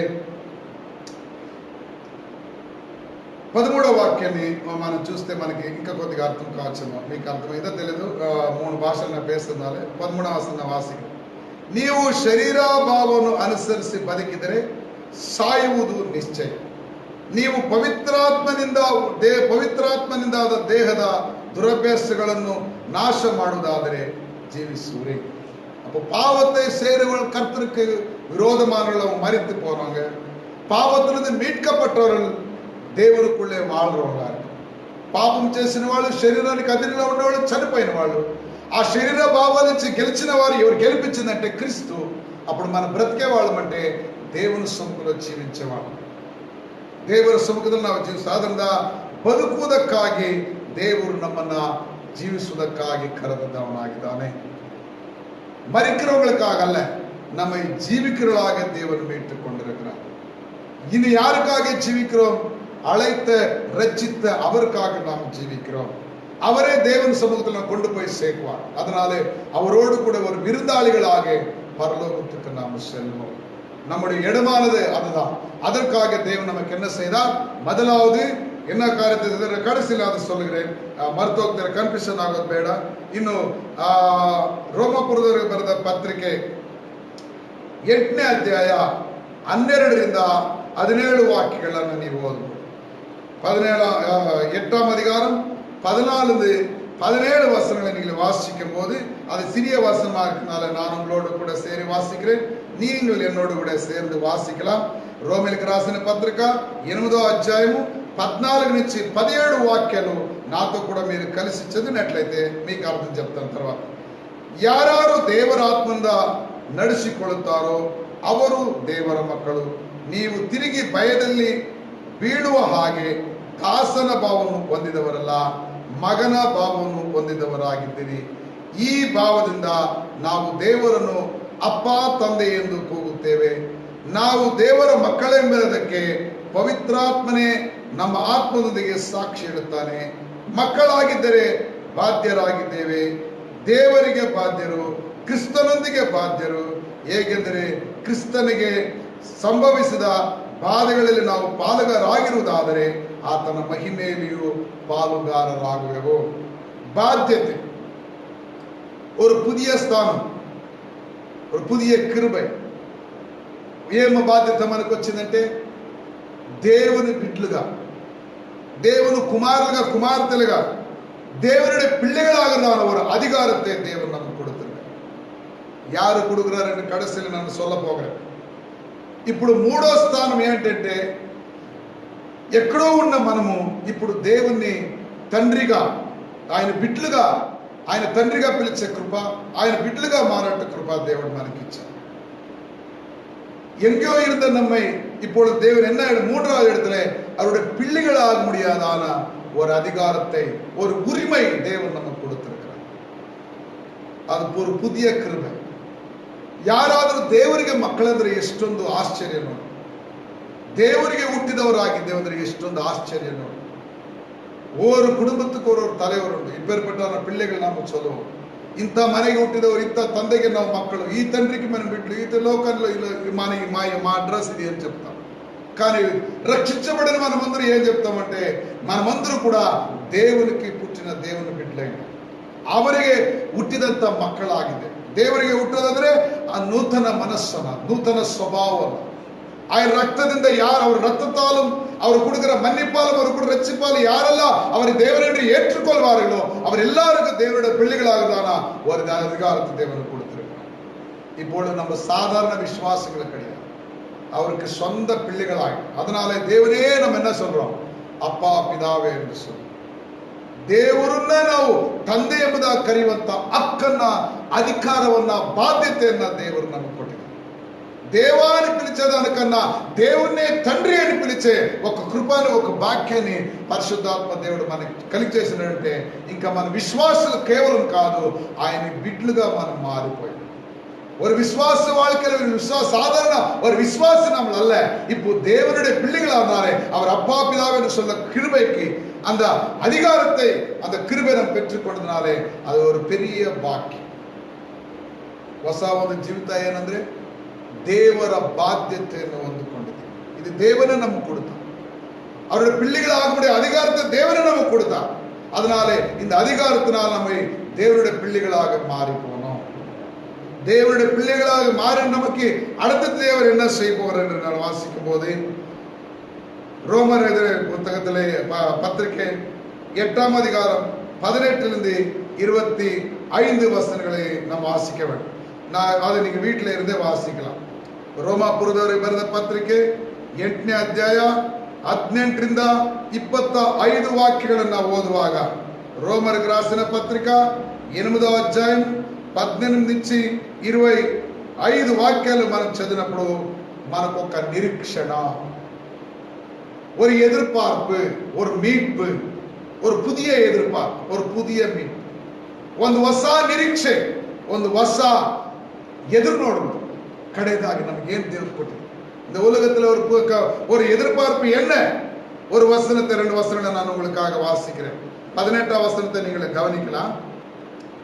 ನಮಗೋಸ್ಕರ ಮುಂದಿನ ಕಾಲದಲ್ಲಿ ಪ್ರತ್ಯಕ್ಷವಾಗುವ ಮಹಿಮಾ ಪದವಿಯನ್ನು ಆಲೋಚಿಸಿ ಈಗಿನ ಕಾಲದ ಕಷ್ಟಗಳು ಅಲ್ಪವೇ ಸರಿ ಎಂದು ಎಣಿಸುತ್ತೇನೆ. வருகிற அந்த மகிமைக்காக இக்காலத்தின் பாடுகள் என் என்ன செய்யக்கூடும்? என்னுடைய இந்த பாடுகளை விட என் விசுவாசம் அல்லதான் பெரிது, என் எதிர்பார்ப்பு அல்லவா பெரிது என்று சொல்லி ஒரு புதிய எதிர்பார்ப்பு. அந்த புதிய எதிர்பார்ப்புன்னு சொன்னா, இந்த பாடுகளை மீட்டுக் கொள்ள ஒரு மீட்பர் ಕೂಡಿ ಶೀಘ್ರದಲ್ಲೇ எனக்காக வருவார். ಈ ಲೋಕದಲ್ಲಿ ಬಂದಿರುವಂತ ಕಷ್ಟಗಳನ್ನು ಬಿಡಿಸುವುದಕ್ಕೆ, ಈ ದುರ್ದೈವಗಳಿಂದ ತಪ್ಪಿಸಿಕೊಳ್ಳೋದಕ್ಕೆ ನಾನು ರಕ್ಷಿಸುವಂತ ರಕ್ಷಕನು ಅತಿ ಬೇಗನೆ ప్రత్యక్షనాಗ್ತಾನೆ. ఈ శ్రమల నుంచి, కష్టం నుంచి విడిపించి రక్షించి తనతో తీసుకెళ్లే ఒక రక్షకుడు త్వరలోనే మాకై ప్రత్యక్షమైతాడనే ఒక నిరీక్షణ. நீங்க அந்த அதிகாரத்தை, அந்த வசனங்களை வீட்டில இருந்து தொடர்ந்து வாசிக்கலாம். கடைசியாக நான் ஒரு வசனத்தை இந்த சம்பவத்துக்கு, அந்த அதிகாரத்துக்கு 25ஆம் வசனத்தை நான் வாசிக்க விரும்புகிறேன். రోమర్ 8ఆம் అధికారం 25వ వచనం. రోమిలకు రాసిన పత్రిక 8:25 ఒకసారి మీకై చదువుతాను. 8వ అధికారం 8ನೇ ಅಧ್ಯಾಯ 25ನೇ ವಾಕ್ಯ. ಆದರೆ ಕಾದಿರುವುದನ್ನು ನಾವು ಎದುರು ನೋಡುವರಾಗಿದ್ದರೆ ತಾಳ್ಮೆಯಿಂದ காதுகொண்டிருக்கல்லவே, காதுகொண்டிருக்க. அப்போ பொறுமையோடு கூட நாம் எதிர்பார்ப்போம். வருவேன் என்று சொன்னவர் கூடி சீக்கிரத்தில் வருவார். அவர் வருவதற்காகத்தான் இந்த காரியங்கள் எல்லாம் நிறைவேறும். நம்முடைய விசுவாசம் என்ன? அவர் எப்பொழுது வருவாரோ அப்பொழுது நானும் ఆయుత్తமாக இருக்கிறேன். ఎన్ని నీరు ఆయుత్తపడుతువీరాగ. దేవా మీరు వచ్చే సమయం ఎప్పుడో తెలియదు, మీరు వచ్చినప్పుడు నేను కూడా చిత్తపడి ఉండాలి. నేను మీకోసం ఎదురు చూస్తున్నాను. ఒక కొత్త నిరీక్షణ మనకేంటంటే ఆయన రాకడని మనం నిరీక్షిస్తున్నాం. அவர் வருகை நாங்கள் எதிர்பார்க்கிறதுனாலே அது புதிய ஒரு எதிர்பார்ப்பா இருக்கிறது. ಮುಂದೆ ಬರುವ ಫಲಕ್ಕೂ ಕ್ರಿಸ್ತನು ಆಗಮನವನ್ನು ಎದುರು ನೋಡುವರಾದ್ದರಿಂದ ಹೊಸ ನಿರೀಕ್ಷೆಗಾಗಿ ನಾವು ಕಾಯ್ತಾ ಇದ್ದೇವೆ. கிறிஸ்து வருவார். இந்த பாடுபட்ட உலகத்தில் நம்மை பாடுகள் இந்த உலகத்தில் நம்மை மீட்டுக் கொள்கிறார். அது சீக்கிரத்திலே இந்த பாடுகள், உலகத்தின் பிரச்சனைகள் தீரும். நானும் அவரை பார்ப்பேன் என்றதான எதிர்பார்ப்போடு இருக்கிற பிள்ளைகள் பொறுமையுடனே நாம் காத்து கொண்டிருப்போம். அதுதான் ஒரு எதிர்பார்ப்பு. என்ன ஒரு புதிய எதிர்பார்ப்புன்னு சொன்னா, நம்மை மீட்டுக் கொள்கிறவர் கூடி சீக்கிரத்தில் வருவார். அவர் வர வரைக்கும் நம்ம என்ன செய்ய வேண்டும்? ಜೆಬಿக்க வேண்டும். ಆತನು ಬರುವವರು ನಿರೀಕ್ಷಿಸುವವರು ಏನ್ ಮಾಡಬೇಕು? విశ్వాస జీవితంలో ప్రార్థించಬೇಕು. ఆయన వస్తాడని నిరీక్షించే మనం ఏం చేయాలంటే ప్రార్థనతో ఏకీభవించాలి. ஜெபிக்க வேண்டும். யார் ஜெபிக்காங்க? எப்படி நாம ஜெபிக்கிறோம்? நாம ஜெபம் பண்ணாலும் போதுமா? நம்மை ஜெபிக்கிறதுக்கு ஒரு புதிய ஒரு ಜಪ ವೀರರ್ ದೇವರು ನಮಗೆ ಕೊಡ್ತಿருக்கு. ನಮ್ಮೊಟ್ಟಿಗೆ ಪ್ರಾರ್ಥನೆಗೆ ಒಬ್ಬ ಪ್ರಾರ್ಥನೆ ಮಾಡತಕ್ಕಂತ ವ್ಯಕ್ತಿಯನ್ನ ದೇವರು ನಮಗೆ ಕೊಟ್ಟಿದ್ದಾರೆ. ಯಾರು ನಮ್ಮೋடு ஜெபிப்பார்? அந்த புதிய நபர் யார் என்று சொல்லி வாசிக்கும் போது ரோமர் 8ஆம் அதிகாரம் 26, 27 ವಚನಗಳೇ ನಾನು ಉங்களுக்காக ವಾಸಿக்கிறேன். ಯಾರು ನಮ್ಮೊಟ್ಟಿಗೆ ಪ್ರಾರ್ಥನೆ ಮಾಡ್ತಾರೆ, ಯಾರು ನಮ್ಮ ಪ್ರಾರ್ಥನೆ ಬಲಪಡಿಸ್ತಾರೆ, ನಮ್ಮನ್ನು ಯಾರು ಪ್ರಾರ್ಥನೆ ನಡೆಸ್ತಾರೆ, ಒಂದು ಪ್ರಾರ್ಥನೆ ಮಾಡಿ ನಮ್ಮೊಟ್ಟಿಗೆ ಪ್ರಾರ್ಥನೆ ಮಾಡೋದಕ್ಕೆ ಹೊಸ ಒಬ್ಬ ವ್ಯಕ್ತಿಯನ್ನ ದೇವರು ನಮಗೆ ಕೊಟ್ಟಿದ್ದಾರೆ. ಎ ಪ್ರೇಯರ್ ಪಾರ್ಟ್ನರ್, ప్రార్థనಯಲ್ಲಿ భాగవహిಸುವ, సహకరిಸುవ, మనతో కూడా కలిసి ప్రార్థించే ఒక వ్యక్తి ఎవరని మనం ఇక్కడ చూడవచ్చు. 26వ వాక్యం, 27వ వాక్యం, 26వ వచనం, 27వ వచనத்தை என்னோடு கூட நீங்கள் பாருங்க.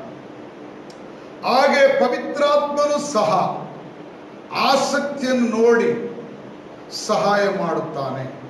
ಹೇಗೆಂದರೆ ನಾವು ತಕ್ಕ ಪ್ರಕಾರ ಏನು ಬೇಡಿಕೊಳ್ಳಬೇಕೋ ನಮಗೆ ಗೊತ್ತಿಲ್ಲದರಿಂದ ಪವಿತ್ರಾತ್ಮನು ತಾನೇ ಮಾತಿಲ್ಲದಂತ ನರಳಾಟದಿಂದ ನಮಗೋಸ್ಕರ ಬೇಡಿಕೊಳ್ಳುತ್ತಾನೆ. ಆದರೆ ಹೃದಯಗಳನ್ನು ಶೋಧಿಸುವ ನೋಡುವ ಆತನಿಗೆ ಪವಿತ್ರಾತ್ಮನು ಮನೋಭಾವದ ಏನೆಂದು ತಿಳಿದಿದ್ದರೆ ಆ ಆತ್ಮನು ದೇವರ ಚಿತ್ತಾನುಸಾರವಾಗಿ ದೇವ ಜನರಿಗೋಸ್ಕರ ಬೇಡಿಕೊಳ್ತಾನೆಂದು ಬಲ್ಲೆನು. நாம் என்ன ஜெபிக்கணும் நமக்கு தெரியாது, எப்படி ஜெபிக்க வேண்டும் தெரியாது, எவ்வளவு நேரம் ஜெபிக்கணும் நமக்கு தெரியாது, என்னென்ன சொல்லி ஜெபிக்கணும் நமக்கு தெரியாது. நம்மை ஜெபத்தில் நடத்துறதுக்கும் சோர்ந்து போகாத ஜெபிக்கிறதுக்கும் நாம ஜெபிக்காத விட்டுவிட்ட காரியங்கள் அவர் நமக்காக பிதாவினிடத்தில் ஜெபிக்க ஒரு தேற்றவாளனை, ஒரு ஜெப உதவியை జపం చేయగల దేవుడు நமக்கு கொடுத்திருக்கிறார். ఈ విశ్వాస జీవితంలో మన ప్రార్థనలు బలంగా ఉండేదానికై ఏ ప్రకారం ప్రార్థించాలో, ఎలా ప్రార్థించాలో, ప్రార్థన చేయకుండా ఏదైతే మర్చిపోయామో అవన్నీ గుర్తు చేసి మళ్ళీ ప్రార్థించడానికి ఒక ప్రార్థన సహాయకుని దేవుడు మనకు కలిగించాడు. ఆయనే పరిశుద్ధాత్మ దేవుడు. நாம ஜெபிக்கும்படியாக, நம்மோடு ஜெபிக்கும்படியாக, நம்ம ஜெபத்தை உறுதிப்படுத்தும்படியாக, சோர்ந்து போகாமல் ஜெபிக்க, உற்சாகத்தோடு ஜெபிக்க, மறந்து போன காரியங்களை பிதாவினிடத்தில் நமக்காக மருந்து பேசும்படியாக தேற்றவாளர் பரிசுத்த ஆவியானவரை நம்மோடு ஜெபிக்க நமக்கு தேவன் கொடுத்திருக்கிறார்.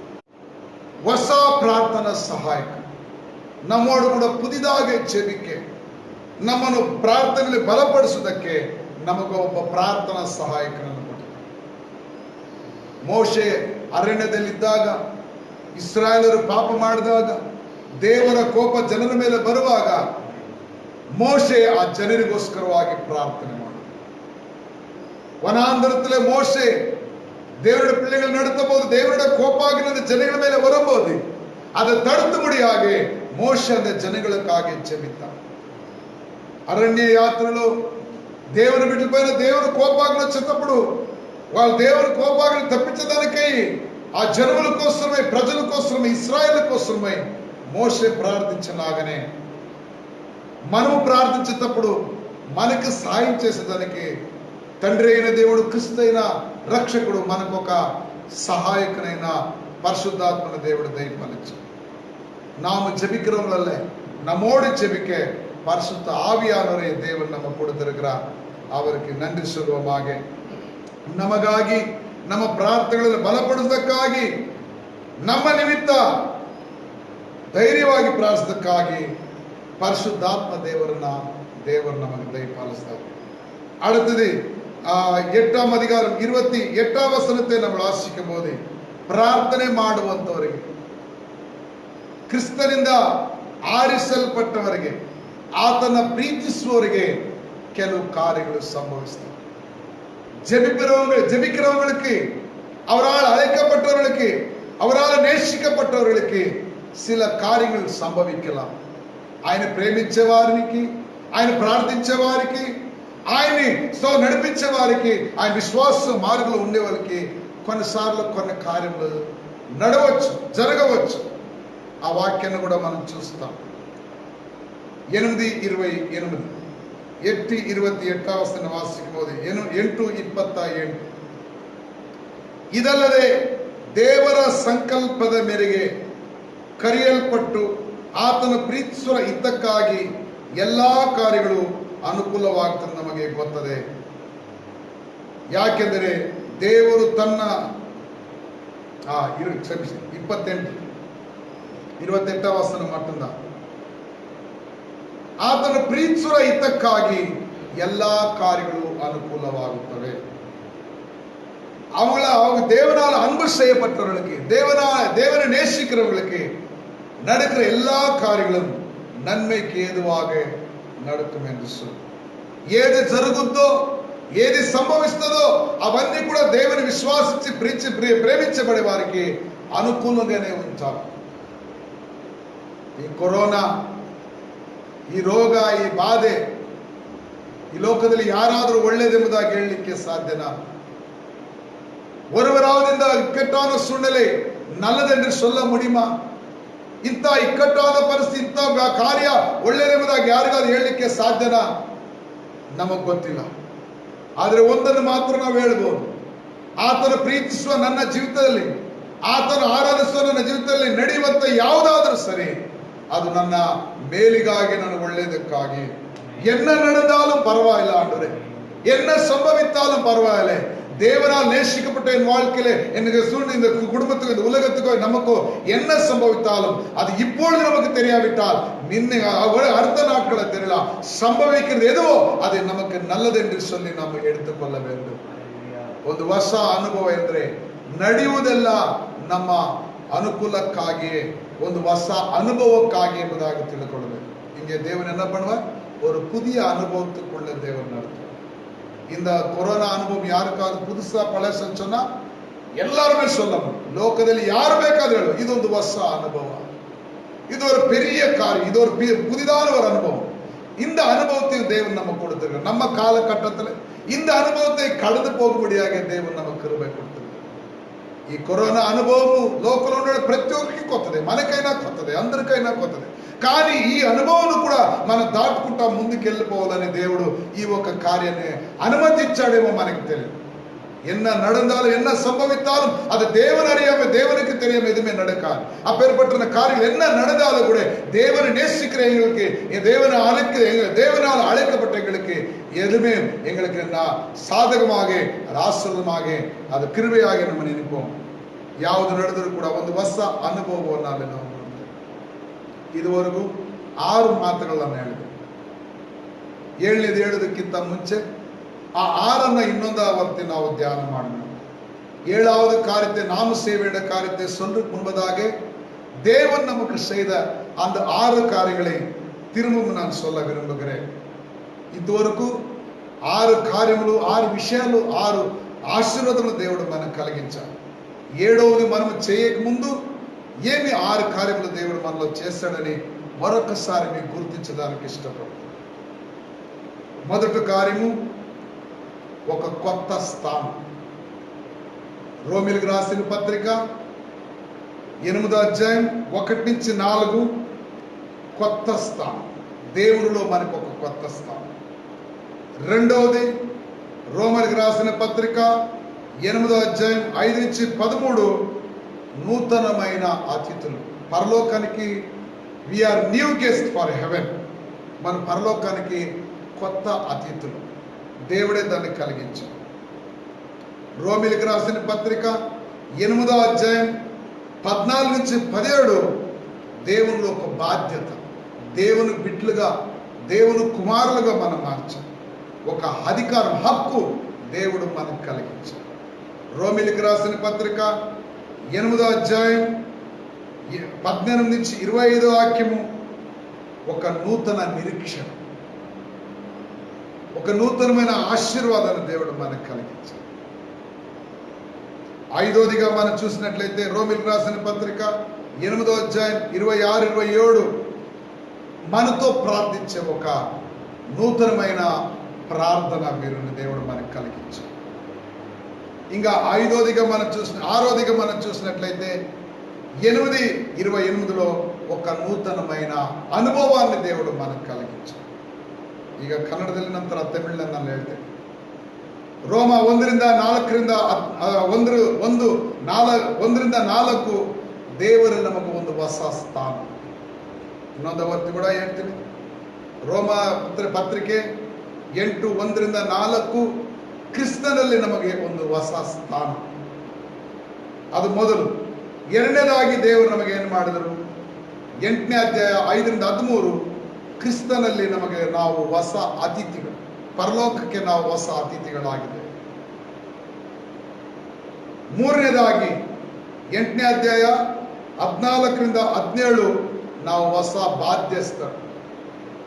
ದೇವರ ಮಕ್ಕಳೆಂಬಂತ ಅಧಿಕಾರ, ಕ್ರಿಸ್ತನನ್ನ ದೇವರೆಂಬುದಾಗಿ ಕರೆಯುವಂತ ಒಂದು ಭಾಗ್ಯ, ದೇವರ ಮಕ್ಕಳ ಭಾಗ್ಯಕ್ಕೆ ನಾವು ಹಕ್ಕಿಗೆ ಪಾಲುಗಾರರಾಗಿದ್ದೇವೆ. ನಾವು ಹೊಸ ಬಾಧ್ಯಸ್ಥ. ತಮಿಳುನಾಡು ಪ್ರಸವ 8ನೇ ಅಧ್ಯಾಯ 18ರಿಂದ 25 ಹೊಸ ನಿರೀಕ್ಷೆಯುಳ್ಳವರಾಗಿದ್ದೇವೆ. ಕ್ರಿಸ್ತನು ಬರುವಂತ ಸಮಯಕ್ಕೆ, ಕ್ರಿಸ್ತನು ಬರುವಂತ ಕಾಲಕ್ಕೆ, ಈ ಕಾಲದ ಸಮಸ್ಯೆಗಳನ್ನು, ಕಷ್ಟಗಳನ್ನು ಎದುರಿಸಿ ನಿಲ್ಲುವಂತ ಬರಬೇಕಾದ ಕ್ರಿಸ್ತನ ಎದುರು ನೋಡುವುದಕ್ಕಾಗಿ ಹೊಸ ನಿರೀಕ್ಷೆ ಉಳ್ಳವರಾಗಿದ್ದೇವೆ.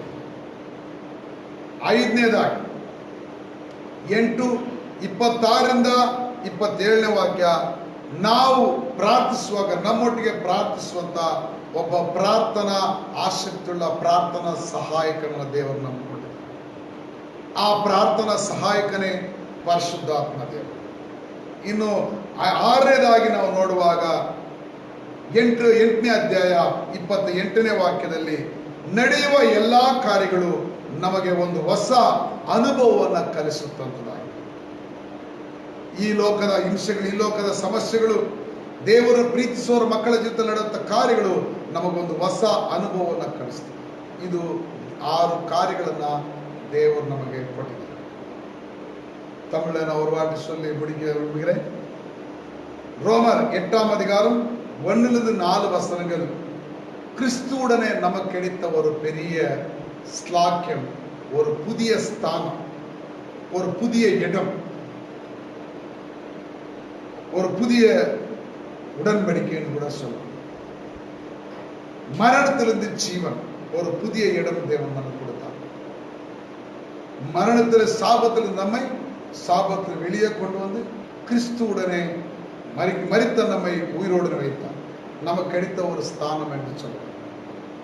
2ஆவதாக 8ஆம் அதிகாரம் 5லிருந்து 13 வசனங்களை வாசிக்கும் போது, கிறிஸ்துவுடனே நாம் மீட்கப்பட்டவர்கள், மீட்பின் அடையாளமாக கிறிஸ்துவுடனே ஒரு புதிய விருந்தாளிகளாக பரலோகத்துக்கு என்று தேவன் நம்ம தெரிந்து கொண்ட காரியத்தை குறித்து நம்ம வாசிக்கிறோம்.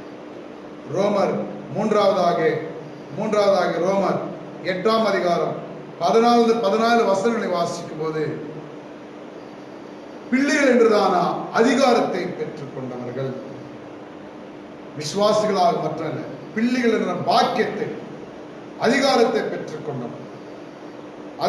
புதிதான ஒரு அதிகாரத்தை தேவன் நமக்கு கொடுத்தார். ரோமர் 8ஆம் அதிகாரம் 18லிருந்து 25 வசனங்களை வாசிக்கும் போது, ஒரு புதிய எதிர்பார்ப்பு, கர்த்தர் வருவார் என்று சொல்லி அவருடைய காரியங்களுக்காக, வருகைக்காக ஒரு புதிய எதிர்பார்ப்பை தேவன் நமக்கு கொடுத்திருக்கிறார்.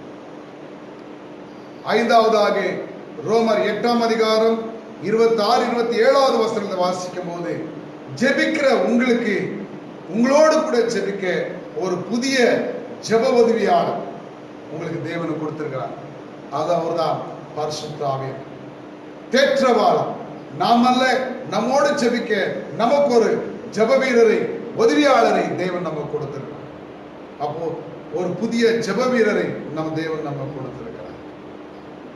6ஆவதாக ஒரு புதிய அனுபவத்தை, தேவனால் அழைக்கப்பட்டவர்களுக்கு, தேவனால் நேசிக்கப்பட்டவர்களுக்கு, தேவனால் தெரிந்து கொள்ளப்பட்டவர்களுக்கு இக்காலத்தின் பாடுகள் ஒரு புதிய அனுபவத்தை, என்ன நடந்தாலும் எல்லாவற்றும் நம்முடைய நன்மைக்காக என்று சொன்னாரா, ஒரு புதிய அனுபவத்தை தேவன் நமக்கு கற்றுக் கொடுத்தார். இந்த கடைசியாகவும் பார்க்க வேண்டியது பெரிதான ஒரு அதிகாரம். ரோமர் 8ஆம் அதிகாரம் 29லிருந்து 39 வசனங்களை நீங்கள் வாசிக்கலாம். வாசிக்க எல்லா நேரம் இல்லை, நான் சொல்லி முடிக்கிறேன். முடிந்தால் அடுத்த வாரத்தில் இதனுடைய மிகுதியான பகுதியை நான் சொல்ல விரும்புகிறேன். ಕಡೆಯದಾಗಿ ಮತ್ತು ಅಂತ್ಯವಾಗಿ ರೋಮಪುರದವರು ಬರೆದ ಪತ್ರಿಕೆ 8ನೇ ಅಧ್ಯಾಯ 29ರಿಂದ 39, రోమిలికి రాసిన పత్రిక 8వ అధ్యాయం 29 నుంచి 39 వరకు. అది మనమందరూ చేయాల్సింది. இதை நாமும் செய்ய வேண்டியதான காரியம். ನೀವು ಮನೆಯಲ್ಲಿ ಓದ್ಬೋದು. ನಿಮ್ಮ ವಿಷಯಕ್ಕಾಗಿ ಒಂದನ್ನು ಮಾತ್ರ ನಾನು ತಿಳಿಸಲಿಕ್ಕೆ ಇಷ್ಟಪಡ್ತೇನೆ.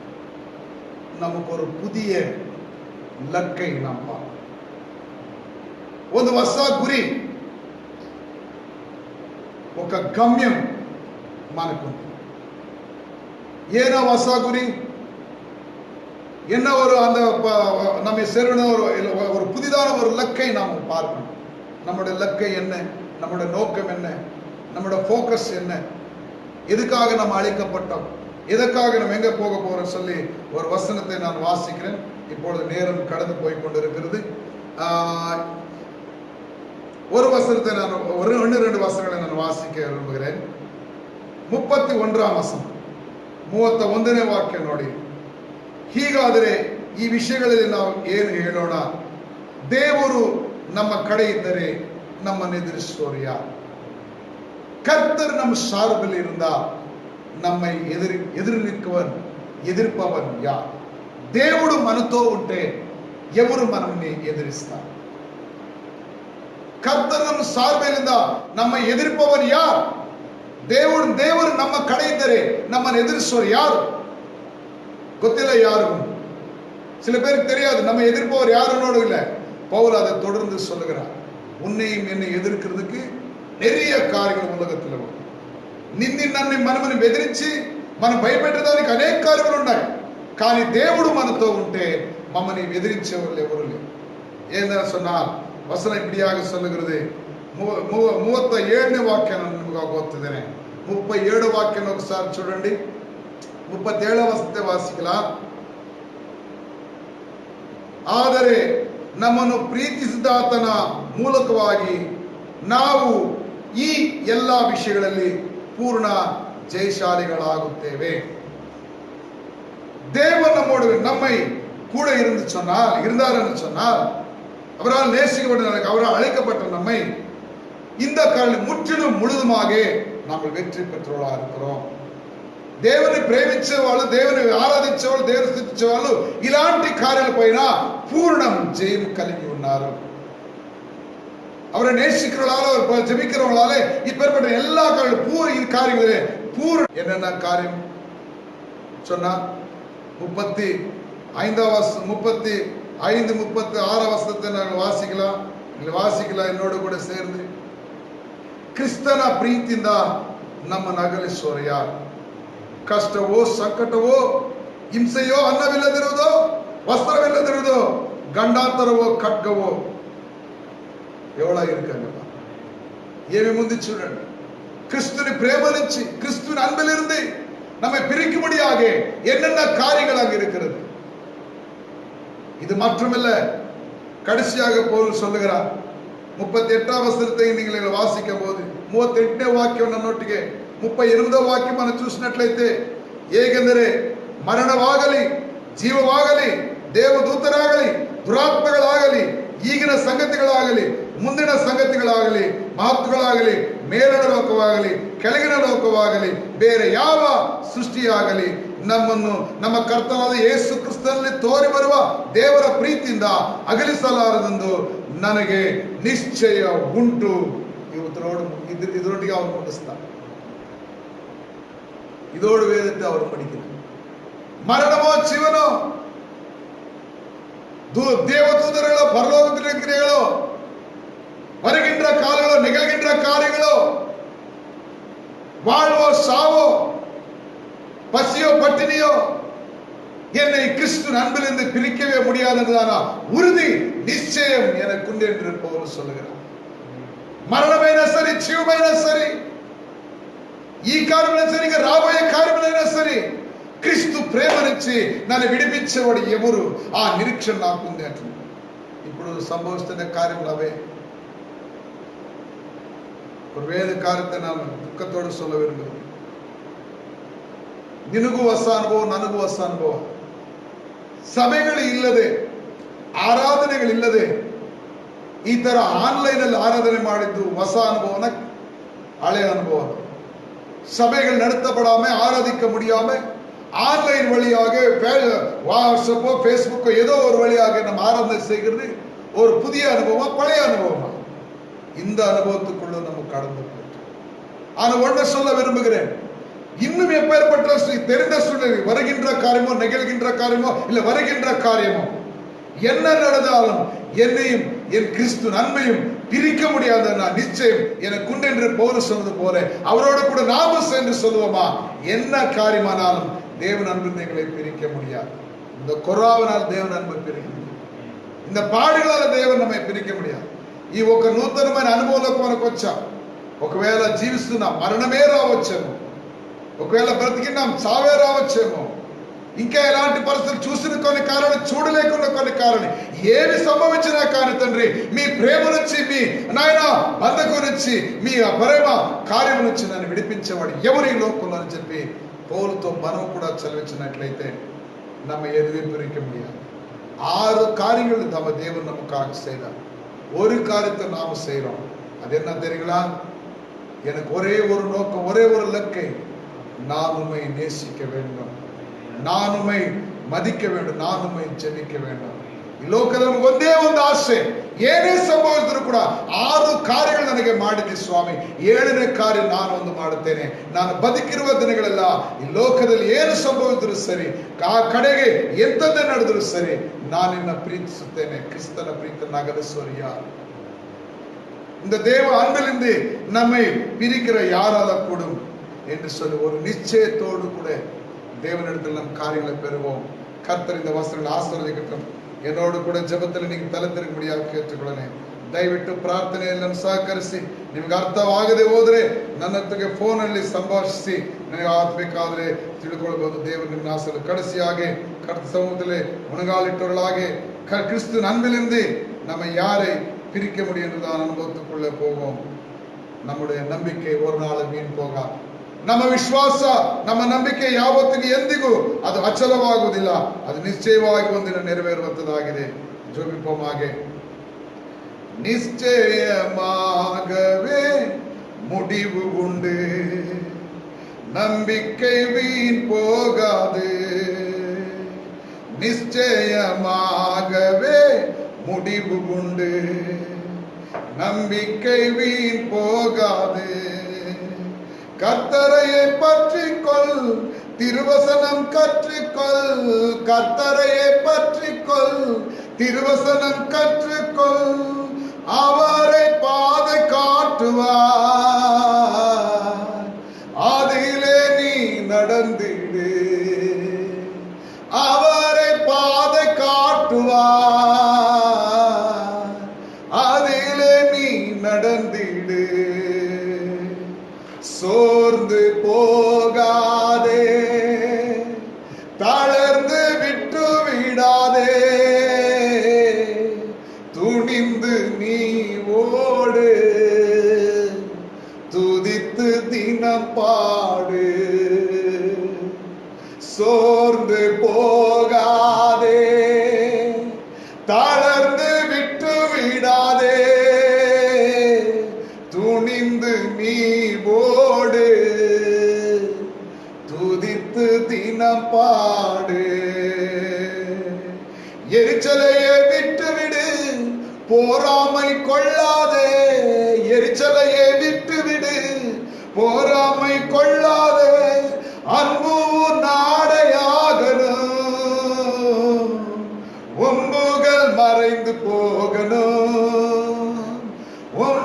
அன்பு நாடையாகணும்,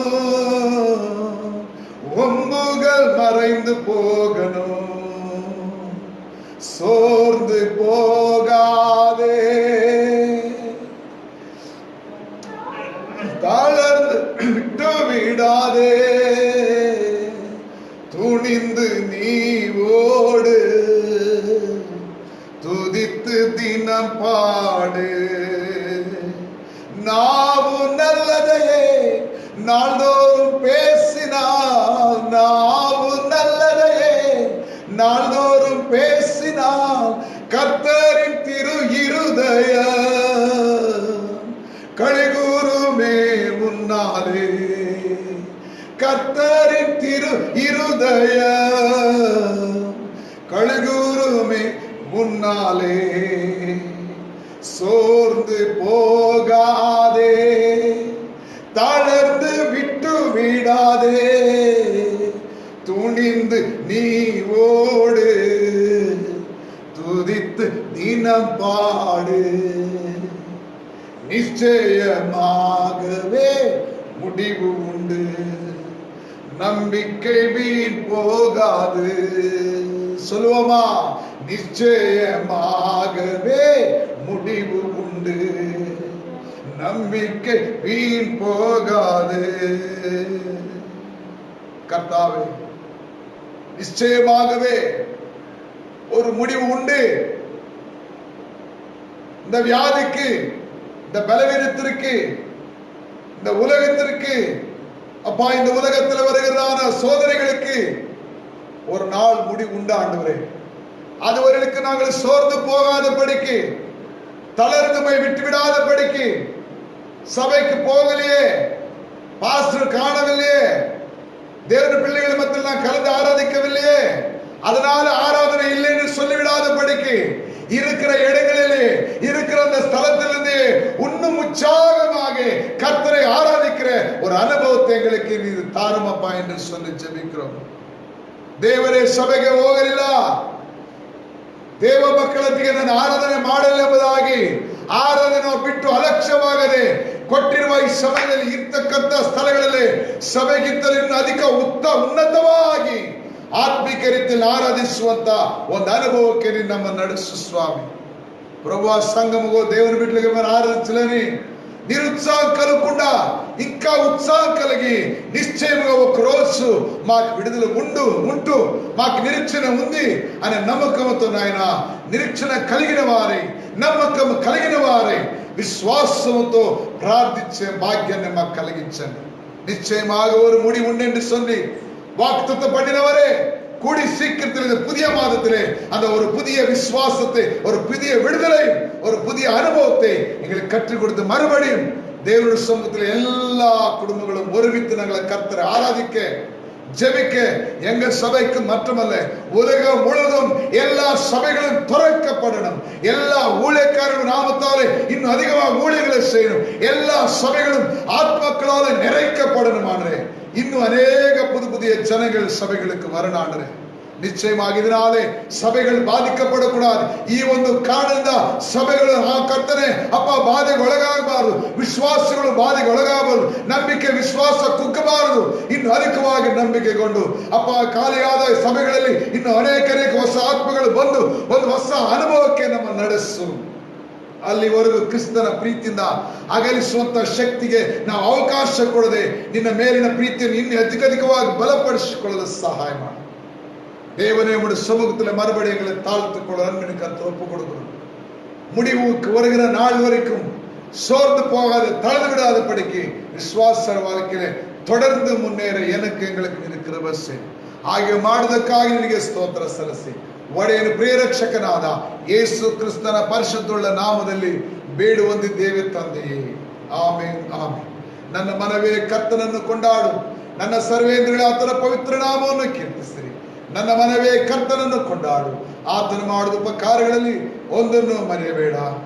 ಆಮೆನ್. ನಮ್ಮ ತಂದೆಯಾದ ದೇವರ ಕೃಪೆ, ಕರ್ತನಾದ ಯೇಸು ಕ್ರಿಸ್ತನ ಪ್ರೀತಿಯು, ಪರಿಶುದ್ಧಾತ್ಮನ ಅನ್ಯೋನ್ಯ ಸಹವಾಸ, ಆಶ್ರದ ಅಭಿಷೇಕ ಈ ವಾಕ್ಯವೇಳದನೊಟ್ಟಿಗೂ ವಾಕ್ಯವನ್ನು ಕೇಳಿದ ಮಕ್ಕಳೊಟ್ಟಿಗೂ ಕ್ರಿಸ್ತನ ಎರಡನೇ ಬರೋಣದ ಹತ್ತಿರವಾಗುವ ಸಮಯದಲ್ಲಿ ದೇವರಾಜ್ಯ ಸೇರುವವರೆಗೂ ಸದಾಕಾಲ ನನ್ನೊಟ್ಟಿಗೆ ನಮ್ಮೊಟ್ಟಿಗಿದ್ದು ಜೊತೆಯಾಗಿದ್ದು ನಡೆಸಿ ಕಾಯ್ದು ಕಾಪಾಡಲಿ.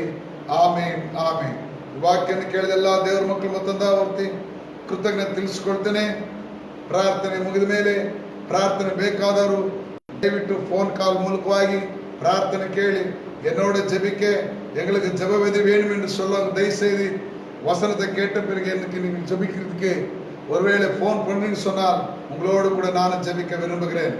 దేవా ప్రార్థన అయిన తర్వాత పాస్టర్ త్వరగా దేవుని సన్నిధిలో ప్రార్థన చేయాలని ఆసక్తి ఎవరికైనా ఉన్నట్లయితే ఇదివరకు ఫోన్ చేయకుండా వాళ్ళు చాలా మంది ఉన్నారు.